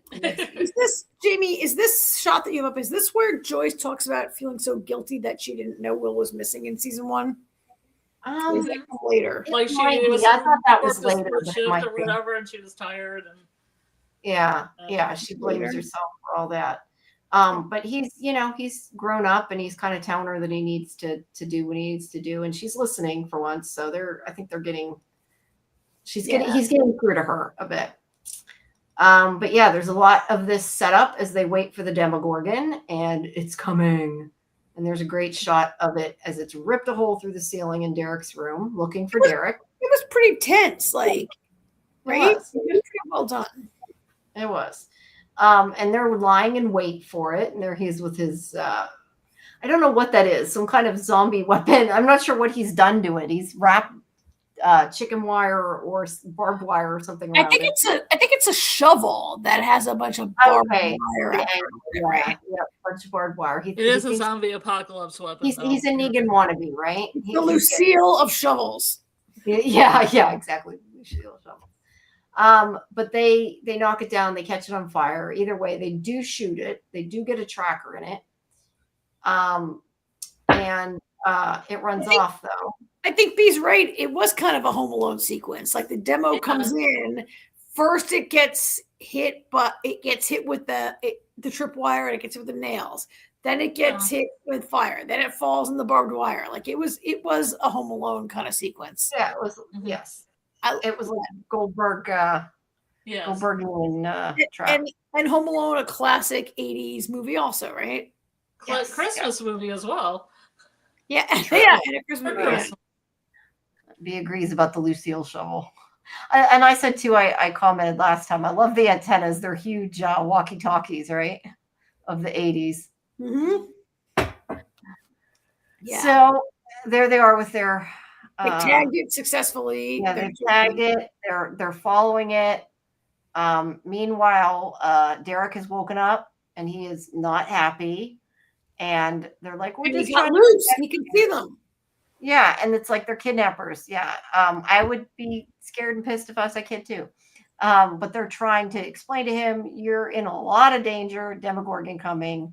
Will even sees it coming, but of course the kid, not unexpectedly, does not believe them.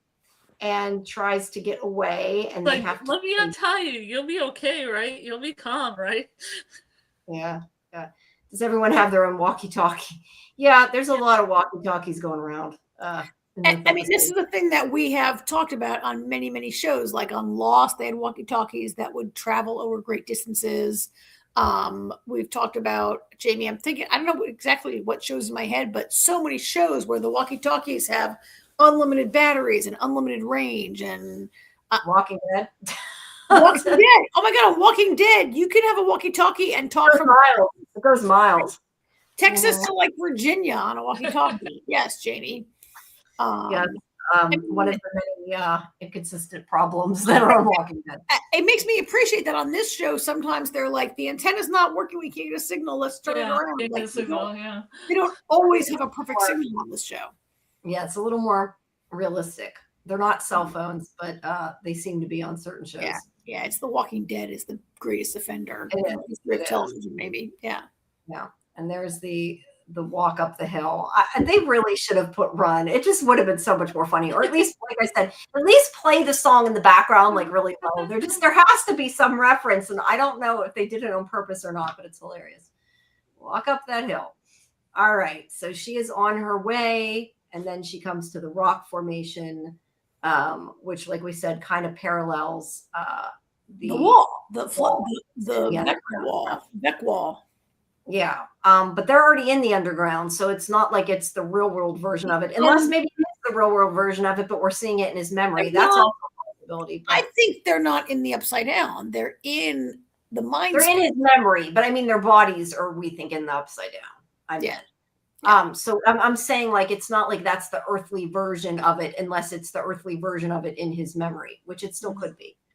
We talked on Tuesday how much this looks like in Westworld when all the androids had to go into the mind place, right? The Sublime. The Sublime. Thank you. Right, and it was like a big butte like this with a crack in it through. It looks just like the Sublime, doesn't it? Yeah, just like the similar. Maybe they filmed it there. Who knows? But there's the crack, and she is going to venture in it, and then she hides because she hears somebody, and that is where the first, or the third, I should say, episode ends. So we are finally on to episode 4. I gotta switch images here. Give me a second. Okay, I gotta run upstairs really quick. I'll be back in like a minute. Right. I mean, it was a good ending, I thought. While you guys were on, I'll just say I thought it was a good ending. I don't know if all y'all in the chat agree, but it was a good kind of this was a long episode, and it was a good place to end. With a little bit of a cliffhanger, but not a huge cliffhanger, because we're all going to watch that next episode. Like, I think this was designed for you to watch them right consecutive, right? So not a super, yeah. I mean, look, I watched all 4 together, like probably a lot of people did. I did too. And then I came back and I watched 2 for our first deep dive and 2 again. I rewatched, right? But I didn't watch all 4 straight. You did better than I did. But yeah. But I do think they flow in together. Didn't Henry move from New Mexico or somewhere like that to Hawking? I don't remember where. Maybe. I mean, it's definitely a memory, right? Yeah, it's definitely memory. I don't know. It just makes me think of Albuquerque. I don't think it is, but it makes me think of Albuquerque. I want to talk about that when we're going to get to that part in this episode. I want to talk a little bit about that she's been through. But here's delightful Derek. Yes. Delightful Derek look at his hair. I didn't even notice he has like that wave kind of. That's funny. Well, I think that was maybe a little like an 80s kind of thing. Oh, he's got that thing in the front. Yeah, he's got that sort of like maybe it just kind of looks like that. Yeah, I don't know. Might just standing up hair like that was kind of an 80s thing. It was. Oh my God. Mohawks and all that. This is where Joyce is trying to tell him, "Oh, you're safe. We're protecting you." And he's like, "Yeah, right." And he runs up the ladder, and there. Oh my God! I love when he was up there and he's going, "La la la, I am not listening to you. La la, stop!" Like he's literally like he. Yeah, he's like the kid, basically. Coming down there, Mike's like, no, la la la. No. Yeah, I love that. He's great. I love that kid. Yeah, B says the hairstylist said they couldn't keep that wave from happening, so they finally just left it. Yeah, it kind of looks like a cowlick. That's why I wonder. He just wants to do it. And Lulu also says, I'm remembering about the play. Wasn't there something about the entrance to a cave having particles related to Montauk? What? No. That's a thing. We got to watch that play because I have no idea. When we were talking. There was another thing that I thought was canon from the play that we were talking about, but I'll just let it lie right now. No, go. Oh my. Yeah. Feel free to add it, but yeah, we do need to sooner rather than later have a watch party for that. We probably should have done it before we did this, but I knew we wouldn't have time. We'll do it before the Christmas one. We will. Right. Anyway, old Derek is trying to like get away, and I think there's a point where Will says, "Never mind, let him go. It's too late. He's seen us. The Demogorgon's seen us. They're coming. It's too late. Don't worry about it." Right? Not don't worry about it, but we can't stop it. Right. Right. Yes, please do, B. If you guys want to watch that, join our Discord, and you'll get to see the. We'll schedule it for the play. We'll find a time that we'll have people vote on the time coming up before Christmas, and we'll play the play. All right. All right. Yeah, I saw like half of it. Well, then you got to watch the end. That's all. Jen says when Henry goes into the cave, he finds a box with mind flayer particles and opens it. The particles come from a Russian spy working with Renan's father. What? That's in the play? That's some crazy shit. Yeah, that's like a lot. It's pretty crazy. It has a lot of really cool special effects in it, like real practical effects. That's like something crazy though to put in extra content because clearly that does seem important. And yet not. And I don't know. Anyway, when we get to the end of the show, then we'll know if it is. All right, there is the Demogorgon with all those teeth, and of course, Derek is understandably like scared once he sees us, and so they need to fight it. And this is where Joyce, hits it with a shovel, and Will can see both her. He says something later, like he can see both her attacking it and it attacking her because he sees through its eyes. But she starts hitting on it and somehow survives it. She's got an axe. I don't remember. I'm not sure. So let me ask you guys a question. He sees through its eyes. I mean,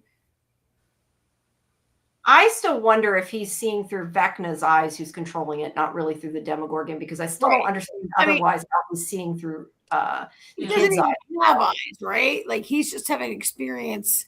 And what he sees, what he experiences is the whole hive mind, not just any one thing at a time, right? So, but there has to be a point of view. There's a point of experience. I got a lot of questions about how and why Will is able to do this. Yeah.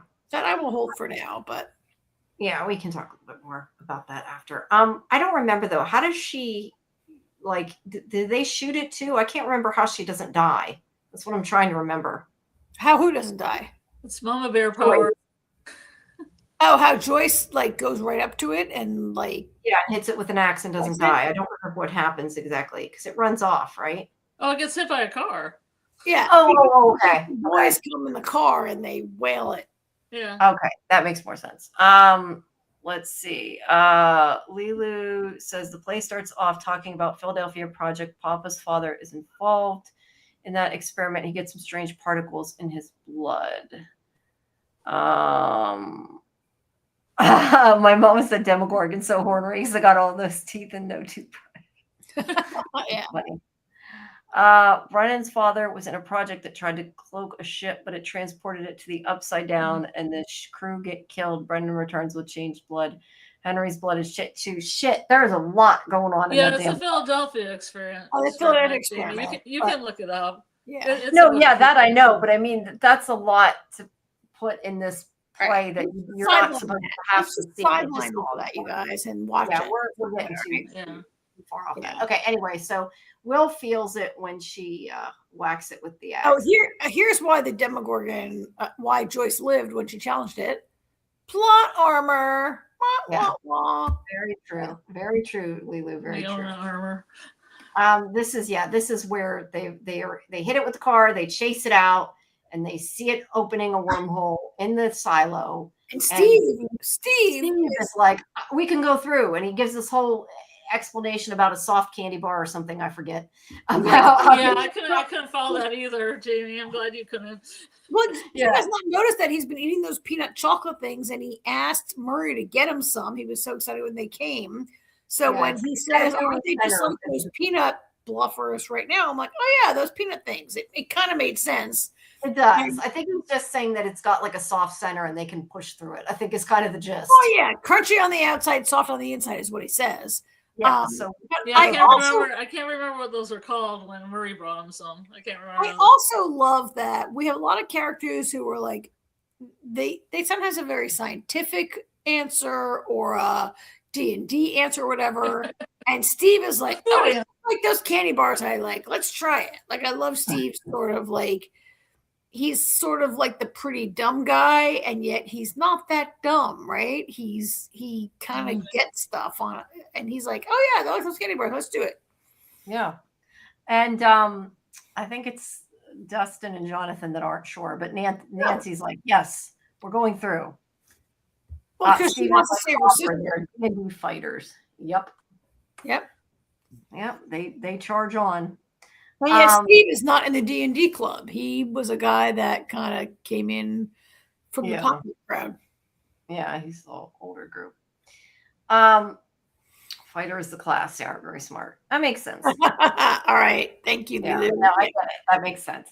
All right. So not Jonathan's. No, they bust through. Will is having visions again, and he sees himself as a kid with the umbilical cord there. And he's freaking out with good reason. But they, meanwhile, the other kids are going to break through. They decide they're going to go through. And then as this is going on, we also have... It's Nancy who says, do it, right? Like, yeah, Nancy and Dustin's like, it'll never work. Jonathan says it'll never work. And Nancy says, do it. Which, on the one hand, I get that Nancy... It's her sister who's kidnapped, and Nancy is kind of a ballsy, sassy chick, and she's going to do it. But I also wonder if that's a little bit of Steve and Nancy being on the same page. Yeah. Yeah, look, they take the risk. Yeah. Anyway, Leela says most of the characters fit into D&D archetypes. Yeah. Yeah, they do. Which makes sense. So the soldiers are rounding up the kids that are between the ages of whatever that Henry has been talking to. They eventually say 9. I didn't really get this. The second time I watched it, it became more clear to me. 9 and 10. They're looking for kids aged 9 to 10, which is a little bit older than Holly and even Derek, right? But they do say 9 to 10. Taking one's that age. But the point is they're trying to take the kids they think are at risk of being grabbed. There's a point in this episode where later after this, Dr. K says, if the pattern holds, these are the kids they're coming for. So yeah. I don't know. I kind of wondered if they were bait though for a while. Like I wasn't sure because they kind of in a way were. I mean, it made the Demogorgon come, right? Yeah.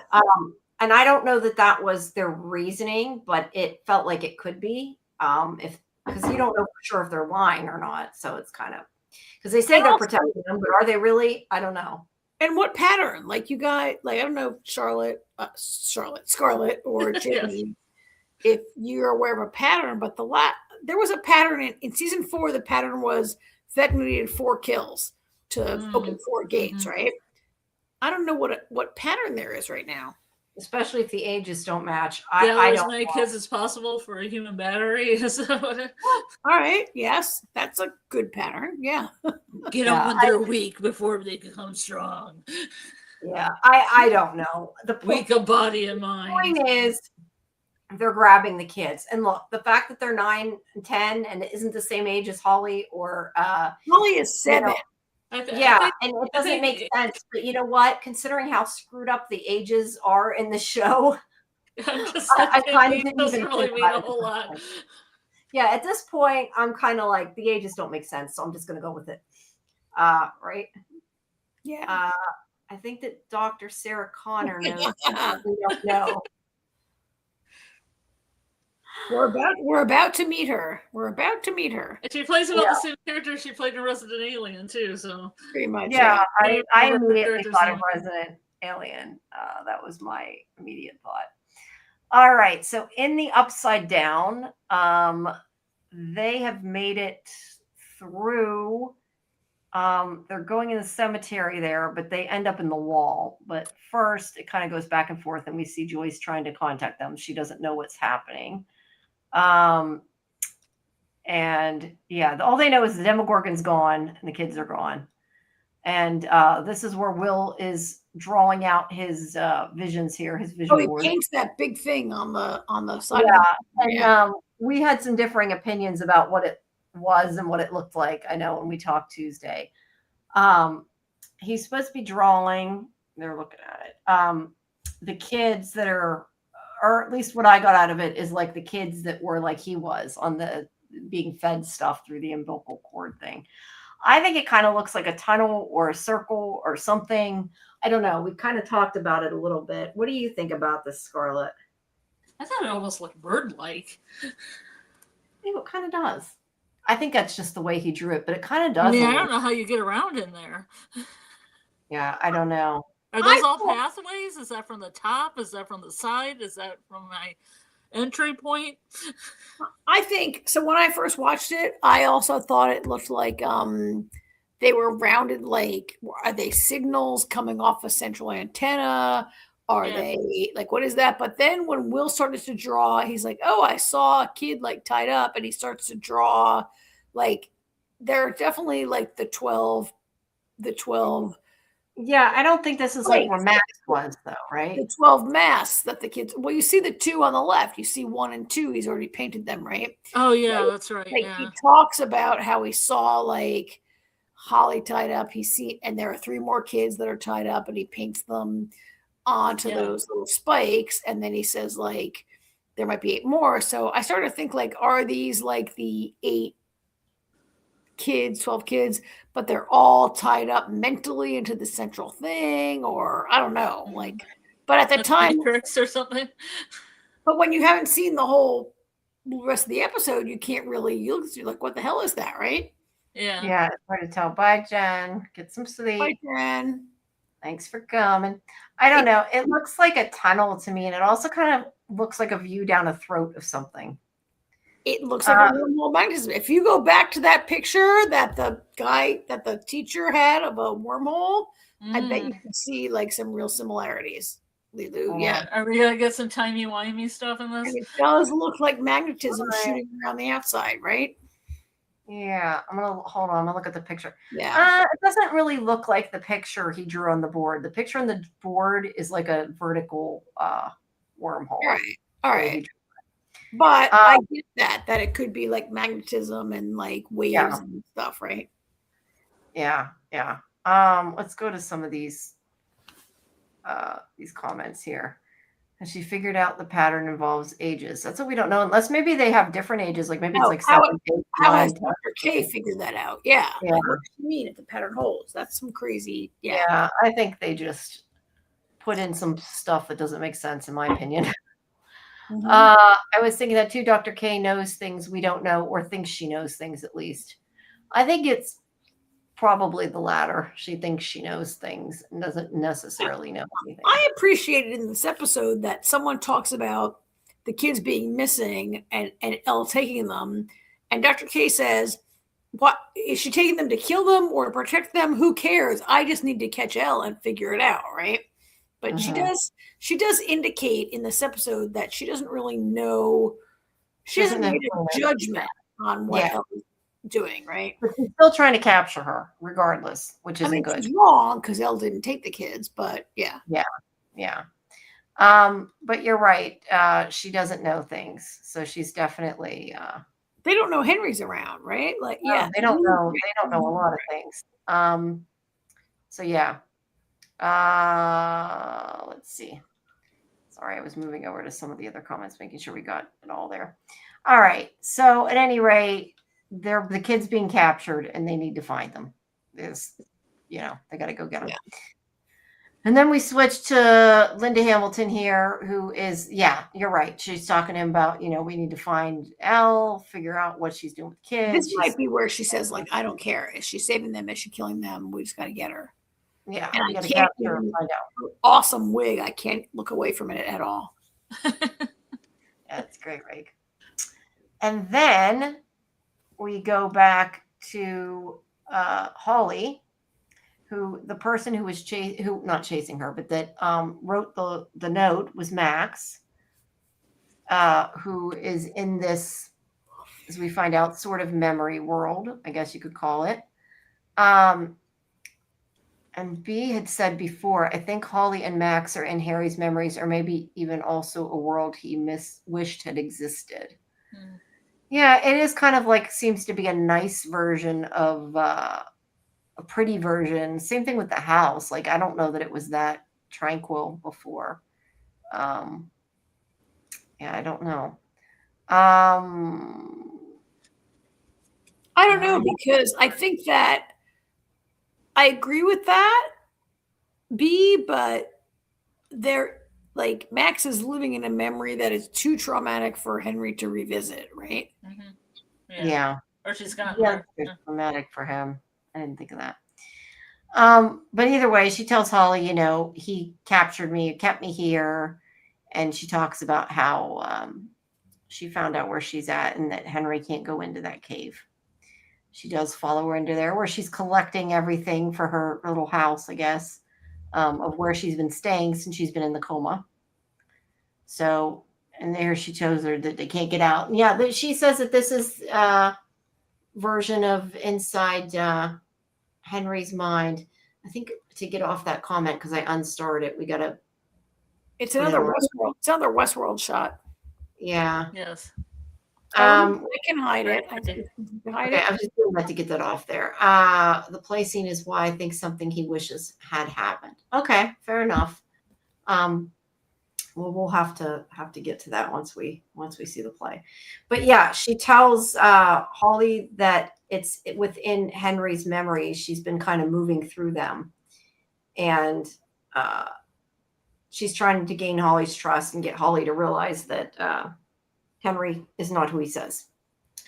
So we talked on Tuesday, Jamie. Scarlet, how did you feel about the reappearance of Max and her part in this episode? I liked it because I liked how they had her like in tomboy gear, so you didn't know at first. So they were just kind of like, sex looking shoes. And then they pan up to her, and it's really cool. And I think she's one of the strongest actors in the whole show. And I really enjoyed her space. The parasol kind of reminded me of Firefly, the paper parasol. Oh, cool, yeah. I don't know if she's collecting those things or are they just manifesting. I wasn't really quite sure how she had those things. I think they were. I think she said she found them. They were things she found there, I think, in the memories, I thought. And it looks like she's been there, she's been doing this for a very long time. But she's got a bunch of stuff. But I was really happy to see her. Yeah. Glad to see her outside of the coma. I mean, she's still in the coma, but she's outside of the coma. Yeah. Well, I have to agree. I do think she's one of the strongest. She's I think the strongest of the young actors. Yeah. And I think she really is holds her. I mean, she has very few scenes with Winona Ryder, but I think she's right up there with the more experienced. She's excellent. Mm-hmm. I didn't love that most of her time in this episode is dumping exposition. Yeah. Right? But I understand that it's been a couple years. It's been 9 months in the outside world, and we can't revisit her entire experience. And they had to make a storytelling choice, and I get that, right? But I just don't. And Holly doesn't know any of that, so she has to kind of tell her what's going on. Yeah, it's a way to recap some of it, and also to let Holly know what she's missed. A massive narration dump, which I get it, but what else are you gonna do when you're hanging out in the cliffs? Yeah, be like, hey, Holly, by the way, let me dump some exposition on you.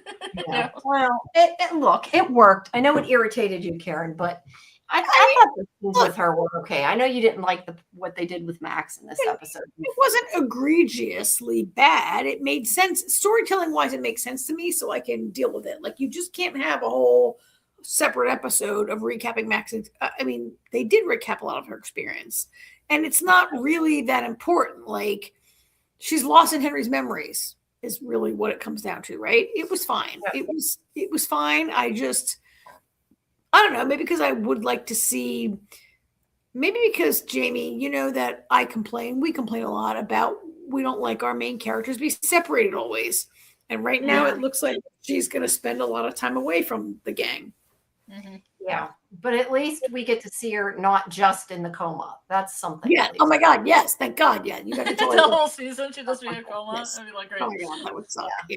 All right. So I'll shut about that because it could be way worse. Yeah. Welcome back, Doc.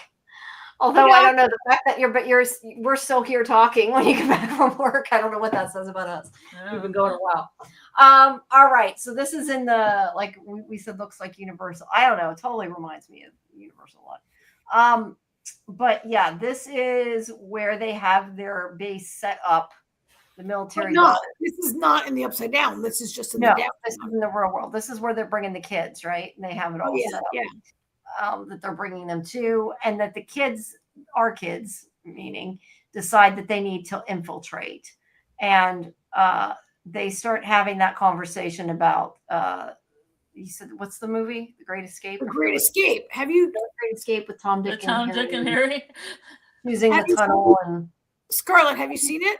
Jamie has not. I have not seen it. I have not seen it. You have not seen The Great Escape? Have you guys? I know of it. I have not seen it. It is an amazing movie starring Steve McQueen. It's really very good. I've seen it at least like 6 or 8 times. Wow. And in the movie, they do name their 3 escape routes Tom, Dick, and Harry. But I love how they look. How they're like, I choose Dick. Well, if Dick can't work, the Dick jokes were flying and they were good. And I'm not always a fan. Yeah. Lots of Dicks. Well, it's also funny because she likes girls. Yes. So you guys, having not seen The Great Escape, you probably didn't realize that they played the music from The Great Escape. Oh, they did. No, that I didn't realize. Like all that music was the theme music from The Great Escape. Oh, well, that's cool. Yeah. No, I did not realize that. You guys got to watch it. It's a classic. It's on Tubi. Lilu says we'll have to look. And they're saying that this is downtown Hawkins. I mean, it's where they're blocked from. And the one thing I didn't talk about that I didn't get a picture of, and I don't even know what episode it was. Maybe it was the earlier episodes. That whole metal Band-Aid across the town. I don't think we ever talked about that, or I ever got a picture of it. Well, we saw it at the end of last episode. Yeah, it might have been in the other episode, but oh well. I was just thinking about it now. All right, so I'm pretty sure that I'm the only person in the entire chat and live stream that has seen The Great Escape. Is that correct? It seems to be the case, Karen. That is insane. I mean, Steve McQueen's in it. James Garner is in it. I know other movies copy it too because there was a Wallace and Gromit film that copied. Oh my God, Donald Pleasance. He's the guy that like goes blind in it. Yeah. This movie. Yeah, no, it's a pretty big movie. I understand. All right, you guys have to all watch it. I just haven't seen it. Even me with my big movie background, I haven't seen it. All right. And it's based on a real story of a real escape from a real prison camp. Interesting. Doc has not seen it, but has read The Great Gatsby. We've never seen the movie. But I've read The Great Gatsby. I've read The Great Gatsby, and I've seen 2 of the movies.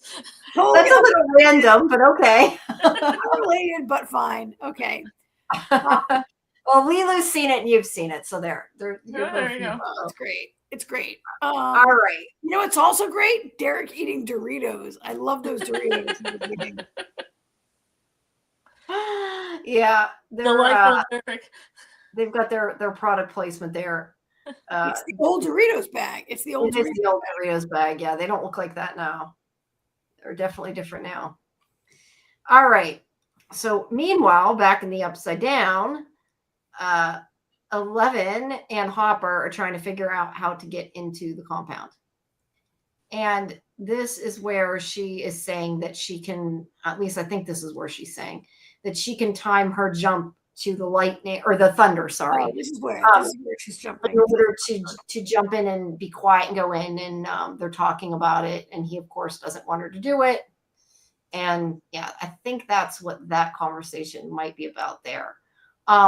But we don't get to that point. They don't get to do that yet because first we have this other group who we find out they smashed their car. I don't know. I thought I had a picture of it. Maybe I showed it before. I don't know. But they ran their car into the wall.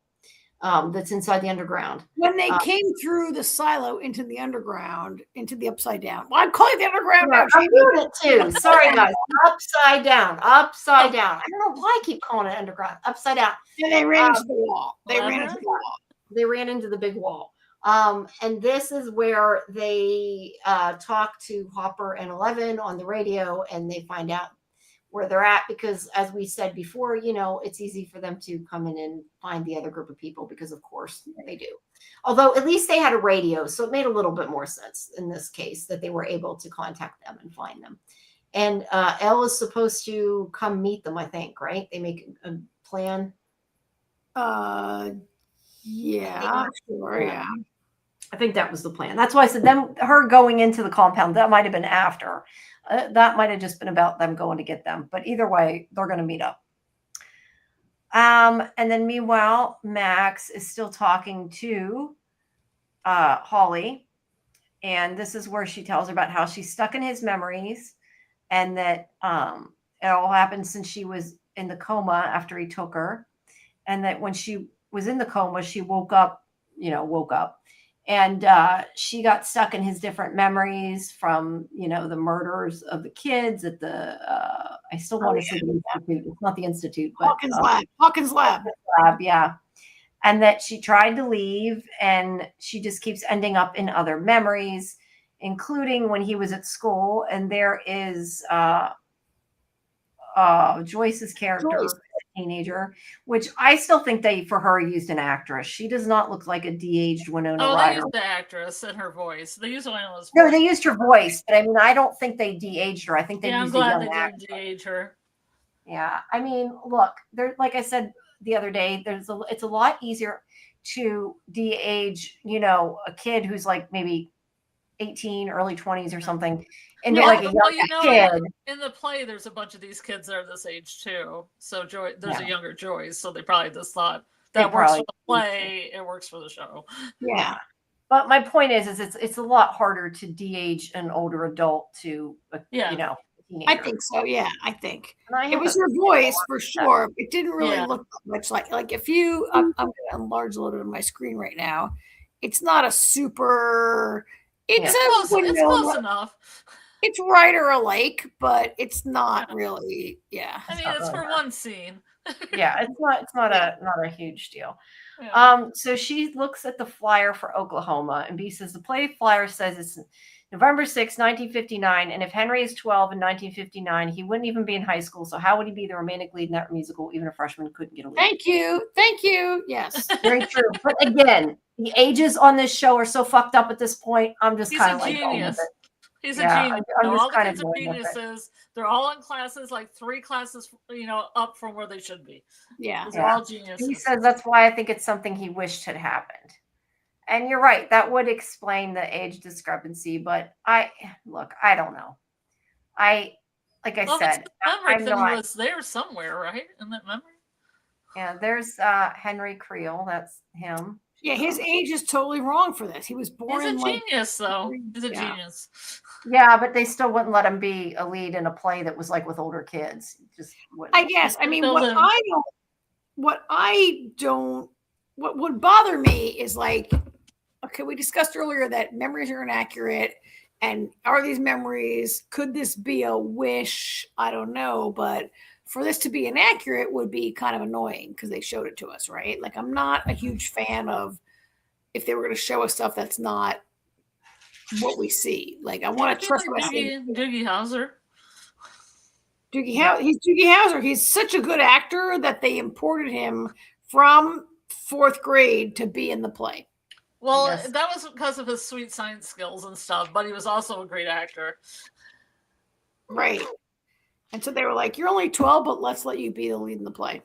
You know what you're making me wonder, though? You're making me think of Neil Patrick Harris. I was going to ask, have you guys ever seen, I'm going to now blanket what the title of it is, but Mr. Incredible, what's it called? What is wrong with me?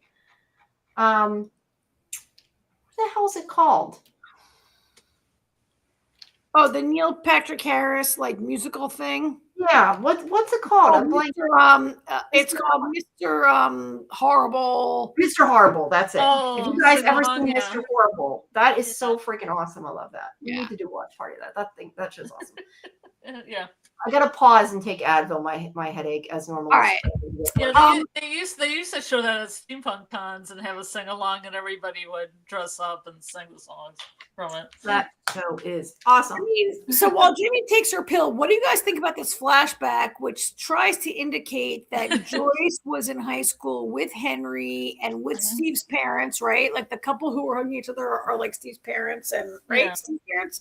And the idea, I mean, I know it's a small town and they all kind of knew each other, but Henry seems to be not a person that no one's like, oh, we had this total serial killer named Henry.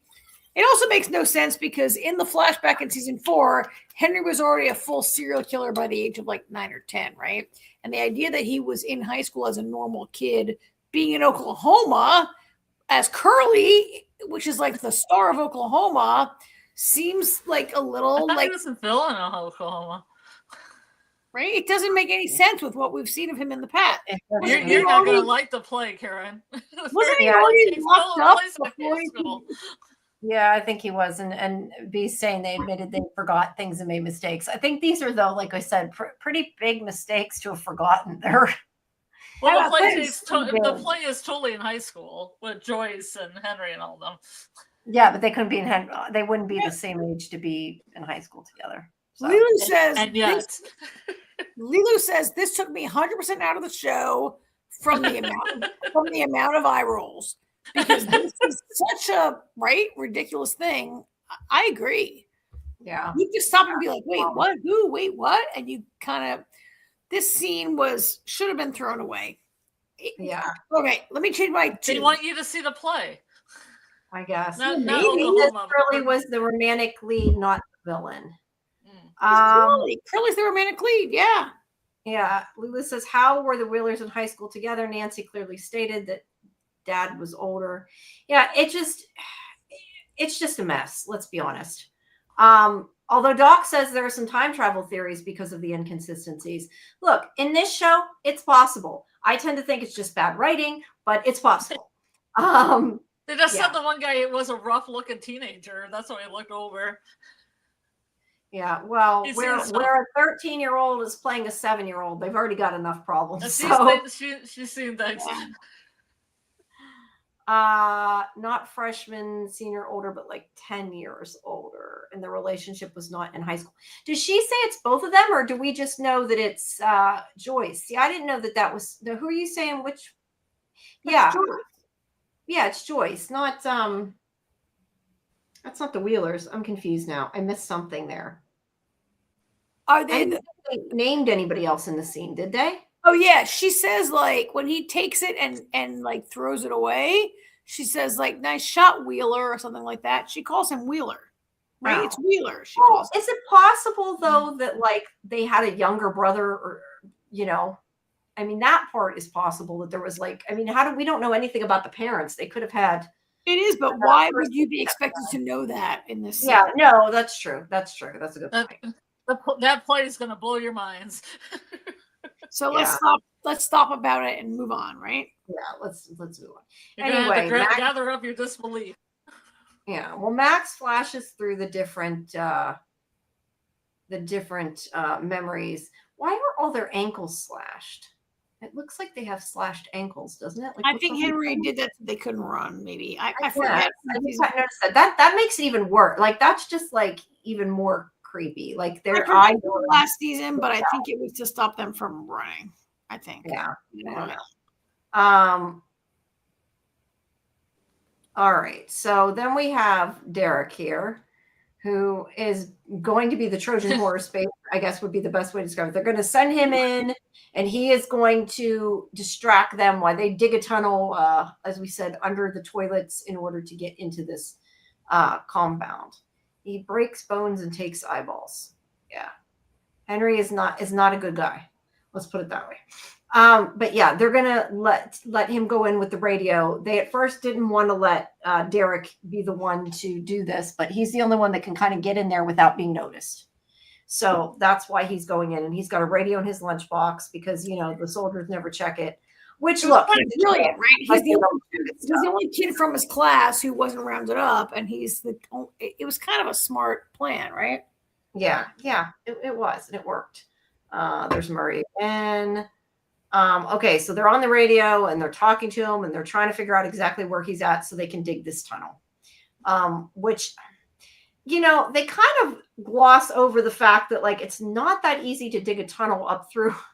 But Jamie, they dig and everything else, but But Jamie, I think there already are tunnels all under the town that they've been digging for the last 10 months since the whole thing happened. The whole crawl thing. Okay, that makes a little more sense. There are a lot of crawl tunnels that they've dug for months now. Yeah, that makes a little bit more sense. But still, I don't know that it's that easy to break up through the bathroom floor, though. But, they're going to do it. All right. So, meanwhile, this is where they are planning for Elle to use the thunder to run. And you're right. She did take her shoes off to run and jump onto the roof and get into the compound without them noticing. At least that's the plan. So there she is. Why she put the bandana on her face, I don't know, but there she goes. And maybe to stop from breathing in all the upside down stuff. I don't know. But she runs, she makes it, and she lets him in. And so yeah, she wants to find the door. They need to find out what's back there. She thinks it's Henry. We don't know yet what's back there. She's convinced it's Henry. To protect them from COVID. Yeah. Oh, that's funny. All right. So meanwhile, they are still getting ready to dig the hole here, and they're talking to each other. I don't remember what this conversation between Will and Mike is about, but they're having a conversation because I took a picture of it. So I don't know what it was. It was memorable. It was memorable. This is a fantastic conversation where remembers. Go for it. Where they talk about like Will's role in their group, and it reminds me of, do you remember in season 4 where Will had made this painting that it took him a long time to show Mike that he made the painting, and in the painting it shows Mike leading the group, and he says, like, Mike, you're the leader, you're the heart of the group, you're always. So I loved in this scene, it comes around where Mike is saying, like, Will, you're such an important part of our group, and you're like a wizard. And Will says, no, I'm not really a wizard, I don't really have powers. And Mike says, no, you're more like a sorcerer because your powers don't come from reading a spell book. Your powers are innate and they come from inside you. And I just thought it was a really fantastic and meaningful conversation. There's a second level where we know that thing where Will has his own like issues about who he is personally, and I guess his feelings for Mike and all that is tied up in it. But I loved how this mirrored the season 4 conversation where Will tells Mike, you're the leader, and Mike is now saying, Will, you're kind of the leader. And then that mirrors the end of the episode too. Yeah. Yeah, I get I don't know. Have I read too much into it? Am I being too... No, you just remembered it, and I couldn't remember it. That's all. Yeah. I don't know if you guys liked that also and thought it was... And also remember that in this moment, Robin is watching them. Because throughout this episode, Robin is watching the interactions, and Robin is on to what's happening, right? Yeah. Wait. Robin sees them having this conversation and hears part of it. And later she hears their later conversation. Like, I think Robin really understands where Will is coming from and what's up with Will and why Will has these. I mean, Robin has a girlfriend. Will, Mike, right? Mike, yeah. Yeah, I wonder if they're ever going to, because he never said anything to Mike, right? I mean, there was nothing. It was just us realizing that, right? Well, I think at the end of season 4, the Duffer Brothers came out and said, yes, Will is gay. Yes, Will is. Yes, but I mean, in the show, he never said anything to Mike. No. So that's what I thought. And I have my thoughts about where this might go, and it's not going anywhere. But yeah, well, yeah, I'm assuming not, since Mike. I mean, I don't know. Maybe Mike does. I don't know, but it doesn't seem to be going to go anywhere. But Yeah, there's a lot with Will coming into his own in these last, in these episodes. And obviously a big part of him, I think, in the end, getting his powers is because he's accepted who he is and he's like comfortable in his own skin more so than he was before. I mean, at least I took it that way, as that's what they're trying to say, that he's accepted it. Kind of like when Robin was saying, that she had to, accept who she was and that kind of thing. I agree, but I think Robin has a little bit of a twist on that, where accepting who you are. I mean, Robin, it's the same thing, but Robin's thing is like, stop worrying about it so much. Yeah. Right. And also saying that, like, that he was that person all along. Like, he just didn't realize it, I guess, sort of like that he had that strength all, from the beginning. It was nice to hear Mike say something nice about Will to Will, but Mike knows Will is gay, but I don't think he knows Will is crushing on him. See, I'm trying to remember exactly what happened at the end of the season with that. I do remember that from what I'm remembering, that it was more like you said about, they talked about it outside of the show and it like confirmed it. But I don't remember there really being much of anything other than Will pining over Mike is kind of all I really remember about it. I think you are correct. Scarlet, do you remember it that way also? I would assume it happened that way. Yeah, there was no like, oh, by the way, it was all like Will. Yeah, but I don't even think they like addressed it on the show, right? They just sort of no. They never. I kind of like a little bit where I felt like where this might be going by the end of this 4th episode was like Will's crushing on Mike. I feel like maybe it's going to a point where he's coming beyond that, and he's like, we're coming to a later scene where Robin talks about how she had a crush on this girl who she really liked, and it didn't go anywhere. The girl didn't like her back, and it crushed her. But later, when she came to more accept what she was about, it freed her, and she didn't care about that girl at all. And I feel like maybe where that's going is like will be freed of this and be able to just be a friend with Mike and appreciate the friendship they've had since they were children. And then accept himself as he is. Yeah, like is Mike his first crush, and can he get on to pass that and move on with his life as a person who does whatever in his life and not, move beyond this. I mean, in the sense that Will is his first love because you love your first best friend so much, right? Like, and that doesn't mean you are gonna be with that person for like romantically, right? Yeah. True.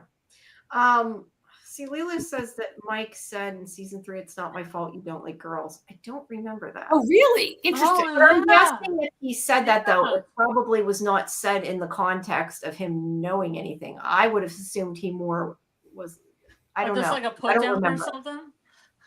Because in season 3, that could be like, you don't like girls yet.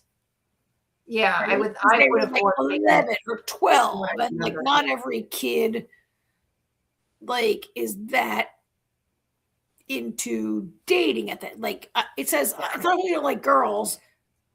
I don't know, Lulu. I don't remember it. I don't know. It makes me feel like it's an 80s thing where they're like, you don't like girls, and you're insinuating something that they don't think is. Well, because that was a big insult. The 80s were a very not safe place for a kid who wasn't heterosexual. Yeah. Or completely normal. Yeah. Or sure.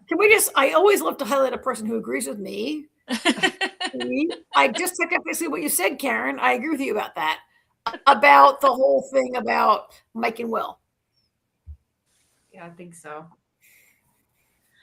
All right. So that's what that was about. There's where we see that they had gone into the wall, and they must have backtracked because it showed them in the upside down a minute ago, and now it shows them in the wall. So it must have been when they were telling her, I guess. I don't know. This is when they called and they're like, we hit a wall, and like literally we need you. Yeah. They're trying to figure out what to do and making plans. Yeah. All right. So about Robin's story and her crush. Oh, yeah. And Lila says, I don't think Mike said it is an insult. Like, it's not my fault, like girls. Yeah. Yeah. I honestly don't even remember the scene, so I can't really fairly comment on it because I don't remember it.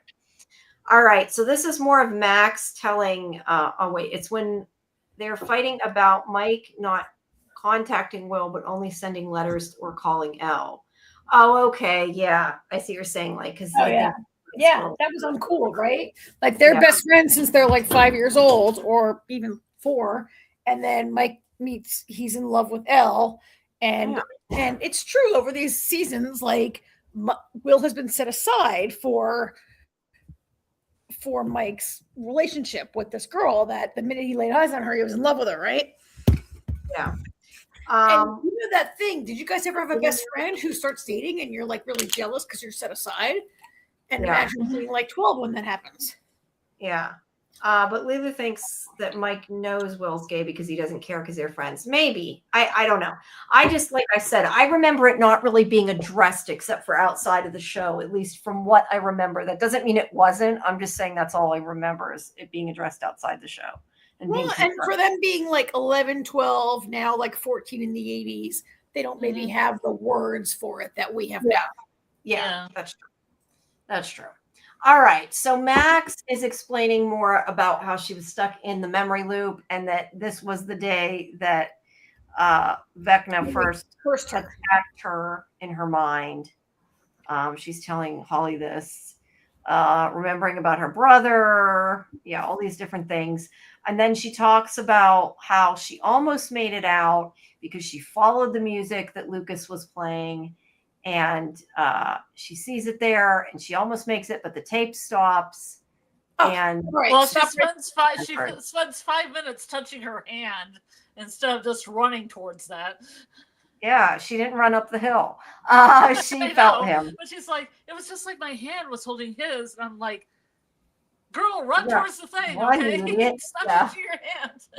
Yeah, but either way, she felt it. She tried to go up, but so she says a thing there. Wait, I'll put it back. So go ahead. I agree with you guys a little bit. Like, I'm like, she didn't run, she didn't get there because the show didn't need her to get there. But she says a thing where she says, music always reaches you. And I heard it and blah, blah. And I feel like, okay, I'm a little bit over the whole, like I get it. It was the thing that tethered Max. Mm-hmm. I think it was a great theme for season 4. I think it doesn't need to be a thing for season 5. Kate Bush has about 20 albums. Right? She has more songs than just that one. Yeah, you can pick another Kate Bush one. Line her pockets some more because she gets all her money because she never sold her rights to any, company. Yep. But I feel like Max saying music always reaches you in Act 1 means that we're going to hear that song again before she wakes up. Right? Oh, I'm sure. Or maybe other music. But she felt Lucas. We'll hear women's work. Maybe we'll hear women's work, Scarlet. Oh, that'd be a good one. I like Wuthering Heights. Yep. At any rate, she feels his hand. She's gonna run to him, but she's caught by Vecna.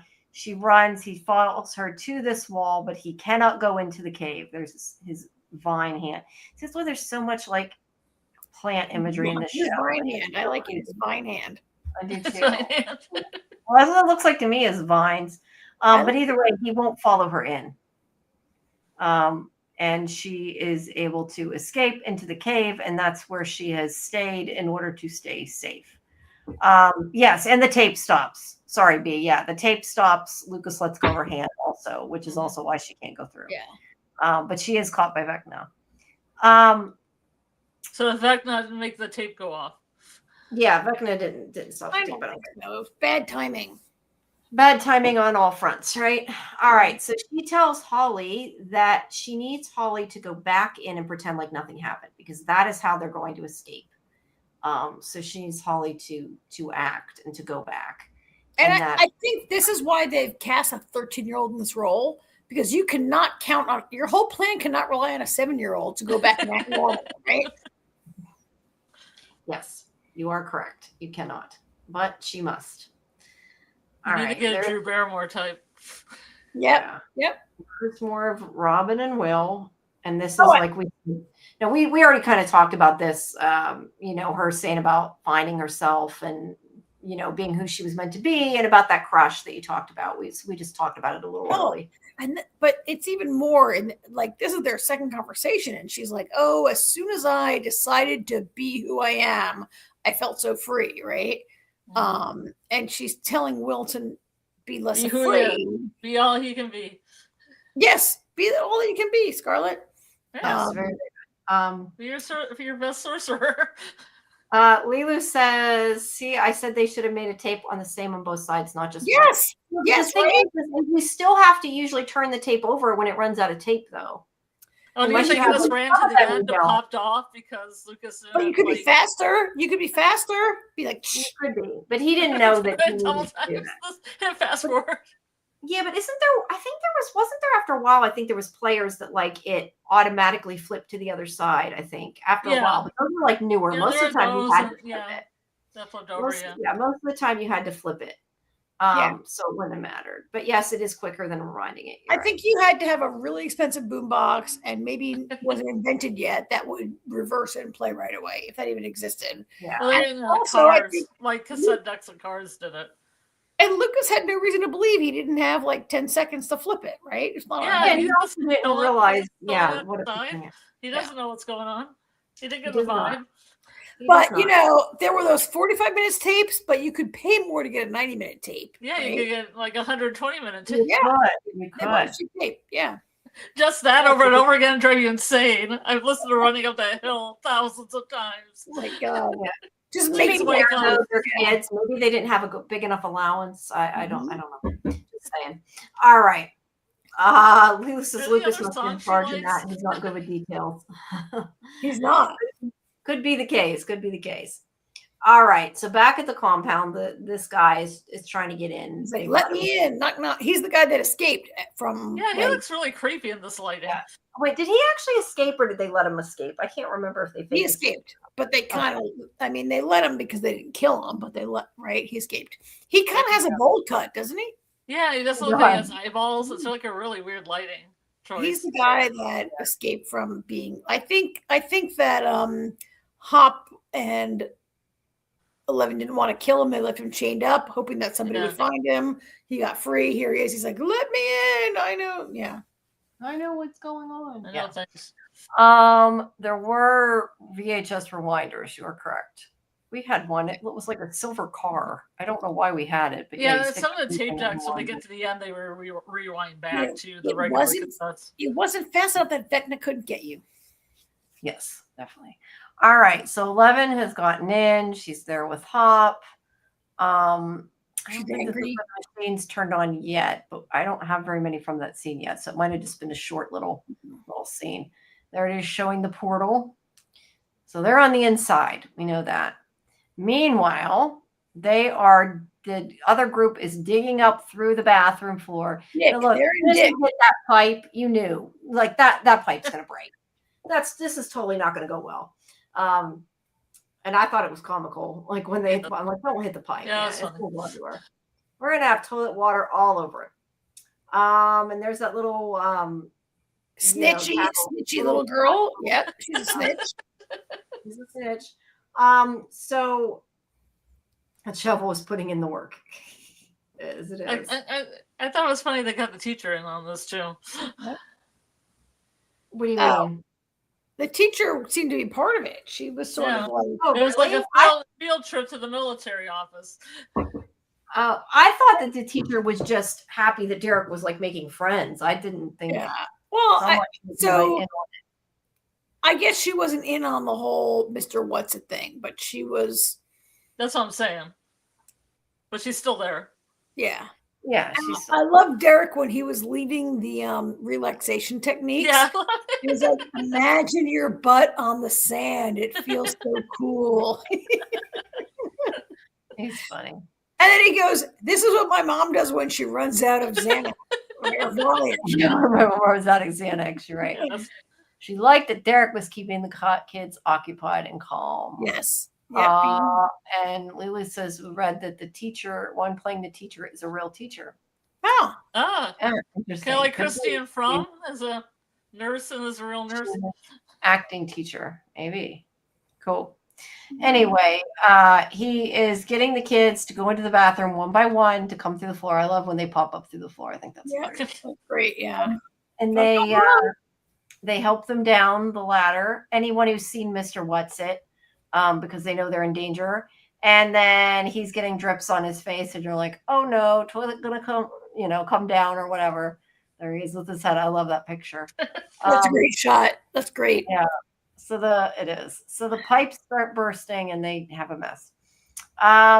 Then this is back in the upside down. Those machines have been turned on. Elle is in pain, and Kay, I can't remember. I think she wants her to give up Hopper, doesn't she? I can't remember exactly what this conversation was about, but yeah. How does nobody hear that racket? They busted the floor. Nobody wonders what that noise is. That's a good question. It's like this cheap ass like plywood floor. I'm inclined to believe that military barracks was made in like a week, right? It's a temporary shitty. They just threw it up ever since the military's been there in a short time. But how does nobody hear it? Nobody hears it. That's a whole different story. Yeah, they're just silent. They're on the shovel. Yeah, I like that. That's great. Nice. That's great, Lulu. Yeah. All right. Do you guys remember what their conversation was about, though? Here, because it was some very menacing, evil, blah blah. Right. Okay. All right. It was blah blah. Got it.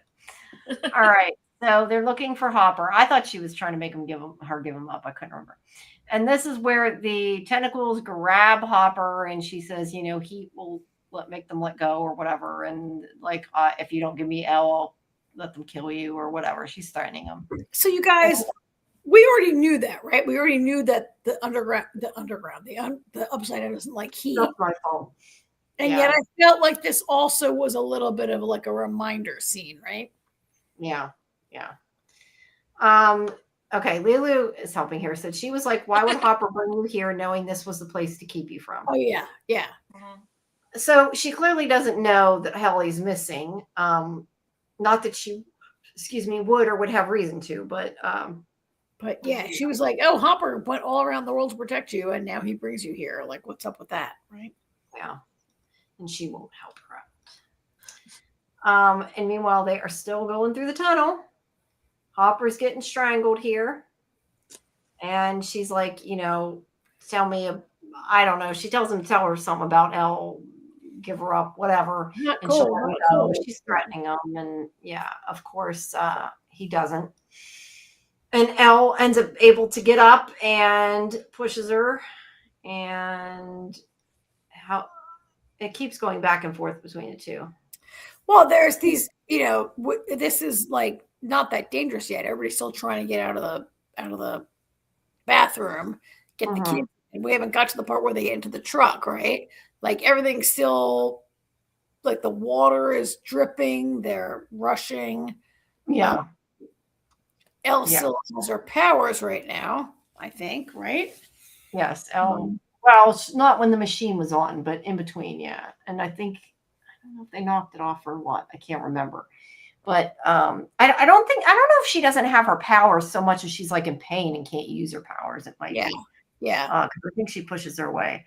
Lulu says, I'd bite into that tentacle.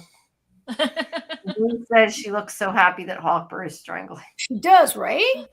She's enjoying it. Whoops. I don't know which picture. I wasn't really sure if Dr. K is she really like is she really trying to find the right answer and she's just not on the right side of that right now? Or is she just is she like the general, just like an anti-11, let's get her and kill her kind of person? I don't know. And we don't get to find that out in this episode. So no. I don't know. Hopefully we will. I mean, she's obviously a very not cool person where she's like having the tentacles to strangle Hopper, right? Like she's not above torturing a person for answers. So that makes her kind of not on the plus side. Right. Exactly. But they do get, first, they get caught at the tunnel. And they've at least pulled through the kids they could. But they do get caught, so they can't get all of them out, and they end up grabbing them. But right now, it's just them looking down at it. And Hopper is telling Elle she needs to leave because he's going to blow up the place. She's got to get out of there. And of course, she has no intention of leaving and is like upset about it. He also got away from the tentacle by hitting the right button with his feet. Yeah, he did get away from the tentacle by hitting the right button. You're right. The cold button. Yeah, the cold button. Hey, can you guys look at his beard right there? Do you think he was shooting that Marvel movie at the same time and had to have the same beard for 2 movies? Maybe. That's a good movie too, by the way. But yeah, maybe. Which movie? It could be fake. It could be real. It's hard to tell. What are they called? The runaways, the takeaways, the Thunderbolts, right? Thunderbolts. Yeah. The New Avengers. He has the same beard all through that movie.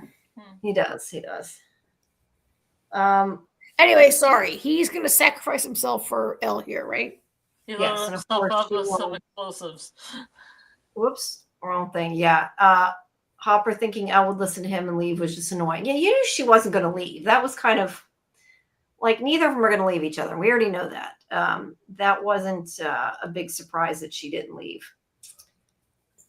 Meanwhile, Murray has gotten some of the kids into his truck, and it's very uncomfortable, even though he thought it'd be comfortable. So with that, it's very soft. No. Yeah, it's so soft. But he got a couple of the kids out, but the military grabs the rest of them because they know they're there, and they march them out. There's Derek. Oh my God! Did you guys love Derek's little speech here? Oh yeah. Yeah. He's becoming delightful Derek. You know, and he says, listen, I've seen what's coming, and no disrespect, but you could not protect us from what's coming. It's kind of great very good for a 9-year-old. Yes, definitely. All right, so. He says, you can't protect shit. Exactly. That's what I was gonna say. I feel like maybe there's sub joke there about the toilet coming through. He says no respect, but you can't protect shit. Literally, the bathroom. That's what I mean. I feel like there's some bathroom joke going on there. But they're getting ready. You know, they're gonna have a fight. They think they have no way of winning, don't know how to win, whatever. And they've let it there. And like I said, were they a bait for the Demogorgon? It's possible. Not entirely sure. But yeah, it all goes to shit. Will passes out there because he's like seeing through the Demogorgons as they come through. The military is trying to shoot them. Mm-hmm. Go ahead. Yeah, and there's Erica watching, and yeah, it's just we're under attack. Yeah, and everything goes to shit. The truck gets attacked. That's, I think, in the next scene. Mm-hmm. While they're all running around trying to avoid the teeth Demogorgons. I love their teeth. It's just cool. It's such a cool design. There's the metal brick road. Where is the metal brick road? Lilu says there's the metal brick road. There it is. It's that zipper thing. Yeah, but I'm trying to see it. I don't see it in the picture. I was trying to see what. You see them busting from under it later. Oh, okay. All right. I see. Anyway, there she's trying to help her kid, pulling him away. Because he's screaming as they're flame throwing the sniper shotgun. As she's they're flame throwing the Demogorgons, and he can feel the pain. He feels the pain. He's screaming and yelling, and she's trying to help him. Yeah. And then meanwhile, Elle has of course not left, which we didn't expect her to. Mm-mm. Sorry, go ahead. Were you going to say something? Well, I don't know. You're going to go back. You're going to go back to the fight in the street, right? Yeah. It goes back and forth. This fire guy! I cheered when that dude literally showed up. Yeah, because he's like flamethrower guy, right? We all know they need flamethrower. Yeah. And then this is back on the street. Sorry, go ahead. Can you go back to where they're picking up Will or whatever? So I was watching this today, and I stopped it and I rewatched it. There's part of the scene where Michael is saying, "Okay, you little kids, come with me, follow me, let's go around." There's a scene that is I don't want to say it's a continuous shot because I don't think with this level of CGI they don't do a continuous shot, right? But there was 2.5 minutes of the camera following Mike getting the kids, and he says, like, you follow me. They go around the back. He's like, let's go to the Rite Aid. Let's do this to that. It's almost a 2.5 straight shot of the camera never breaks. It shows the Demogorgon. It shows the I don't think it's a legit 2.5 minute shot. I think probably there's so much CGI, right? There's so much CGI, but it was very much, I noticed it and I stopped thinking about it because it's really not what this show does. It was a really very different shot for this program to do this like lengthy sort of shot, or what seems to be a shot. They did at least one continuous shot. I saw an interview about it. Maybe it was continuous. Thanks. Mr. Robot shot. Yeah, it still could have been, and they added the CGI after. I mean, it's mostly following Mike as he's trying to rescue these kids and have them follow him out and across the street. It was pretty great. It's shot. This whole scene shot really well. Yeah. But out on the street, there's the portal there. You could tell because of the giant claw hand. Yeah, it says it's because they needed to keep it going. It was like 2 minutes. It was about I checked it and watched it. It was less than 3 for sure. Yeah. But either way, Vecna is coming through the portal, and you can see that what Jamie named the claw hand. You can kind of see the claw hand there, right? A little bit. You're just see a blur. I see a blob. I don't see a claw hand. More in a minute, yeah. But it goes back to Elle, who has finally gotten through the door and finds in there is 8. And so, they have these machines on, I think, to quell her powers, too. Yes, I think so. Can you go back to that pic? This one? Yeah. Yes. I agree with you. I don't know, Scarlet. Do you think they're quelling or amplifying her power? They're calling it right now, but I think they're going to amplify it when they use her as a weapon. And maybe combine her with 11. Maybe, but I think her power blocking it. Her power is making people see what they don't see, right? Her power is like it is like putting a vision in your head, which is so different from always has been different from 11's power or everybody else's. She was a little bit of an outlier at the lab, right? And so we kind of want to see how they got her, why they want her, what they're doing with her. You know, it makes me wonder, though, like, is it possible that they were trying to block her powers and, like, they never had any intent? Like, it wasn't made for Elle. Like, it just, they used it because she was there and it worked. But, like, that wasn't why they created her powers. Why would you even bring her there if you're trying to just take her away? Right. But that's what I mean. Like, I don't think that those things were created to block Elle's powers. I think they were created to block this girl's powers. Or all of the kids' powers. Whoever else. Oh, yes. Right? But I mean, I'm saying I think they specifically put them in the upside down there because of that girl. And Elle was just, like they were experimenting on Callie to try to find a way to stop Elle. Right. And it might have been. I guess, it could have been to find a way to stop Elle, but I'm just saying, like, I kind of think that the machines were there for Callie, not Elle. I like the idea that Callie is the lab rat to for them to find a way to control Elle. Yeah, that's interesting. That wasn't what I meant, but that's interesting. I like that. I just meant that, like, maybe they didn't intend for Elle to show up and they weren't really for her. I think they were made to counteract all of Brennan's projects. Whoops, it didn't go right. So whoever else is out there. Yeah. We know there's 1 who's Henry, and 8 and 11 are still out there. Like, who else could be out there? They developed an anti-weapon for the weapon. Maybe. Yeah. Fail safe. Yeah. It does make me wonder, though. They must know nothing about Vecna, though, because we thought Vecna was back there, and clearly Vecna's up in the other, where the people are. So. What, you thought it was Vecna? Scarlet. Who do you think was back there? Vecna or somebody else? I wasn't really sure at the time. I didn't think it was Vecna, though. But you didn't think it was Callie? Did you think it was Callie? No, right? No, that was a surprise. Yeah. Yeah, that was a surprise. But I'm with Scarlet. Like, I figured it wasn't what she thought. I figured it wasn't Vecna, but I didn't know what it was going to be. Hopefully they'll use that radio wave gun on Vecna, like the military accidentally invented the solution, and I think it doesn't affect him. I think it doesn't affect him. Don't know.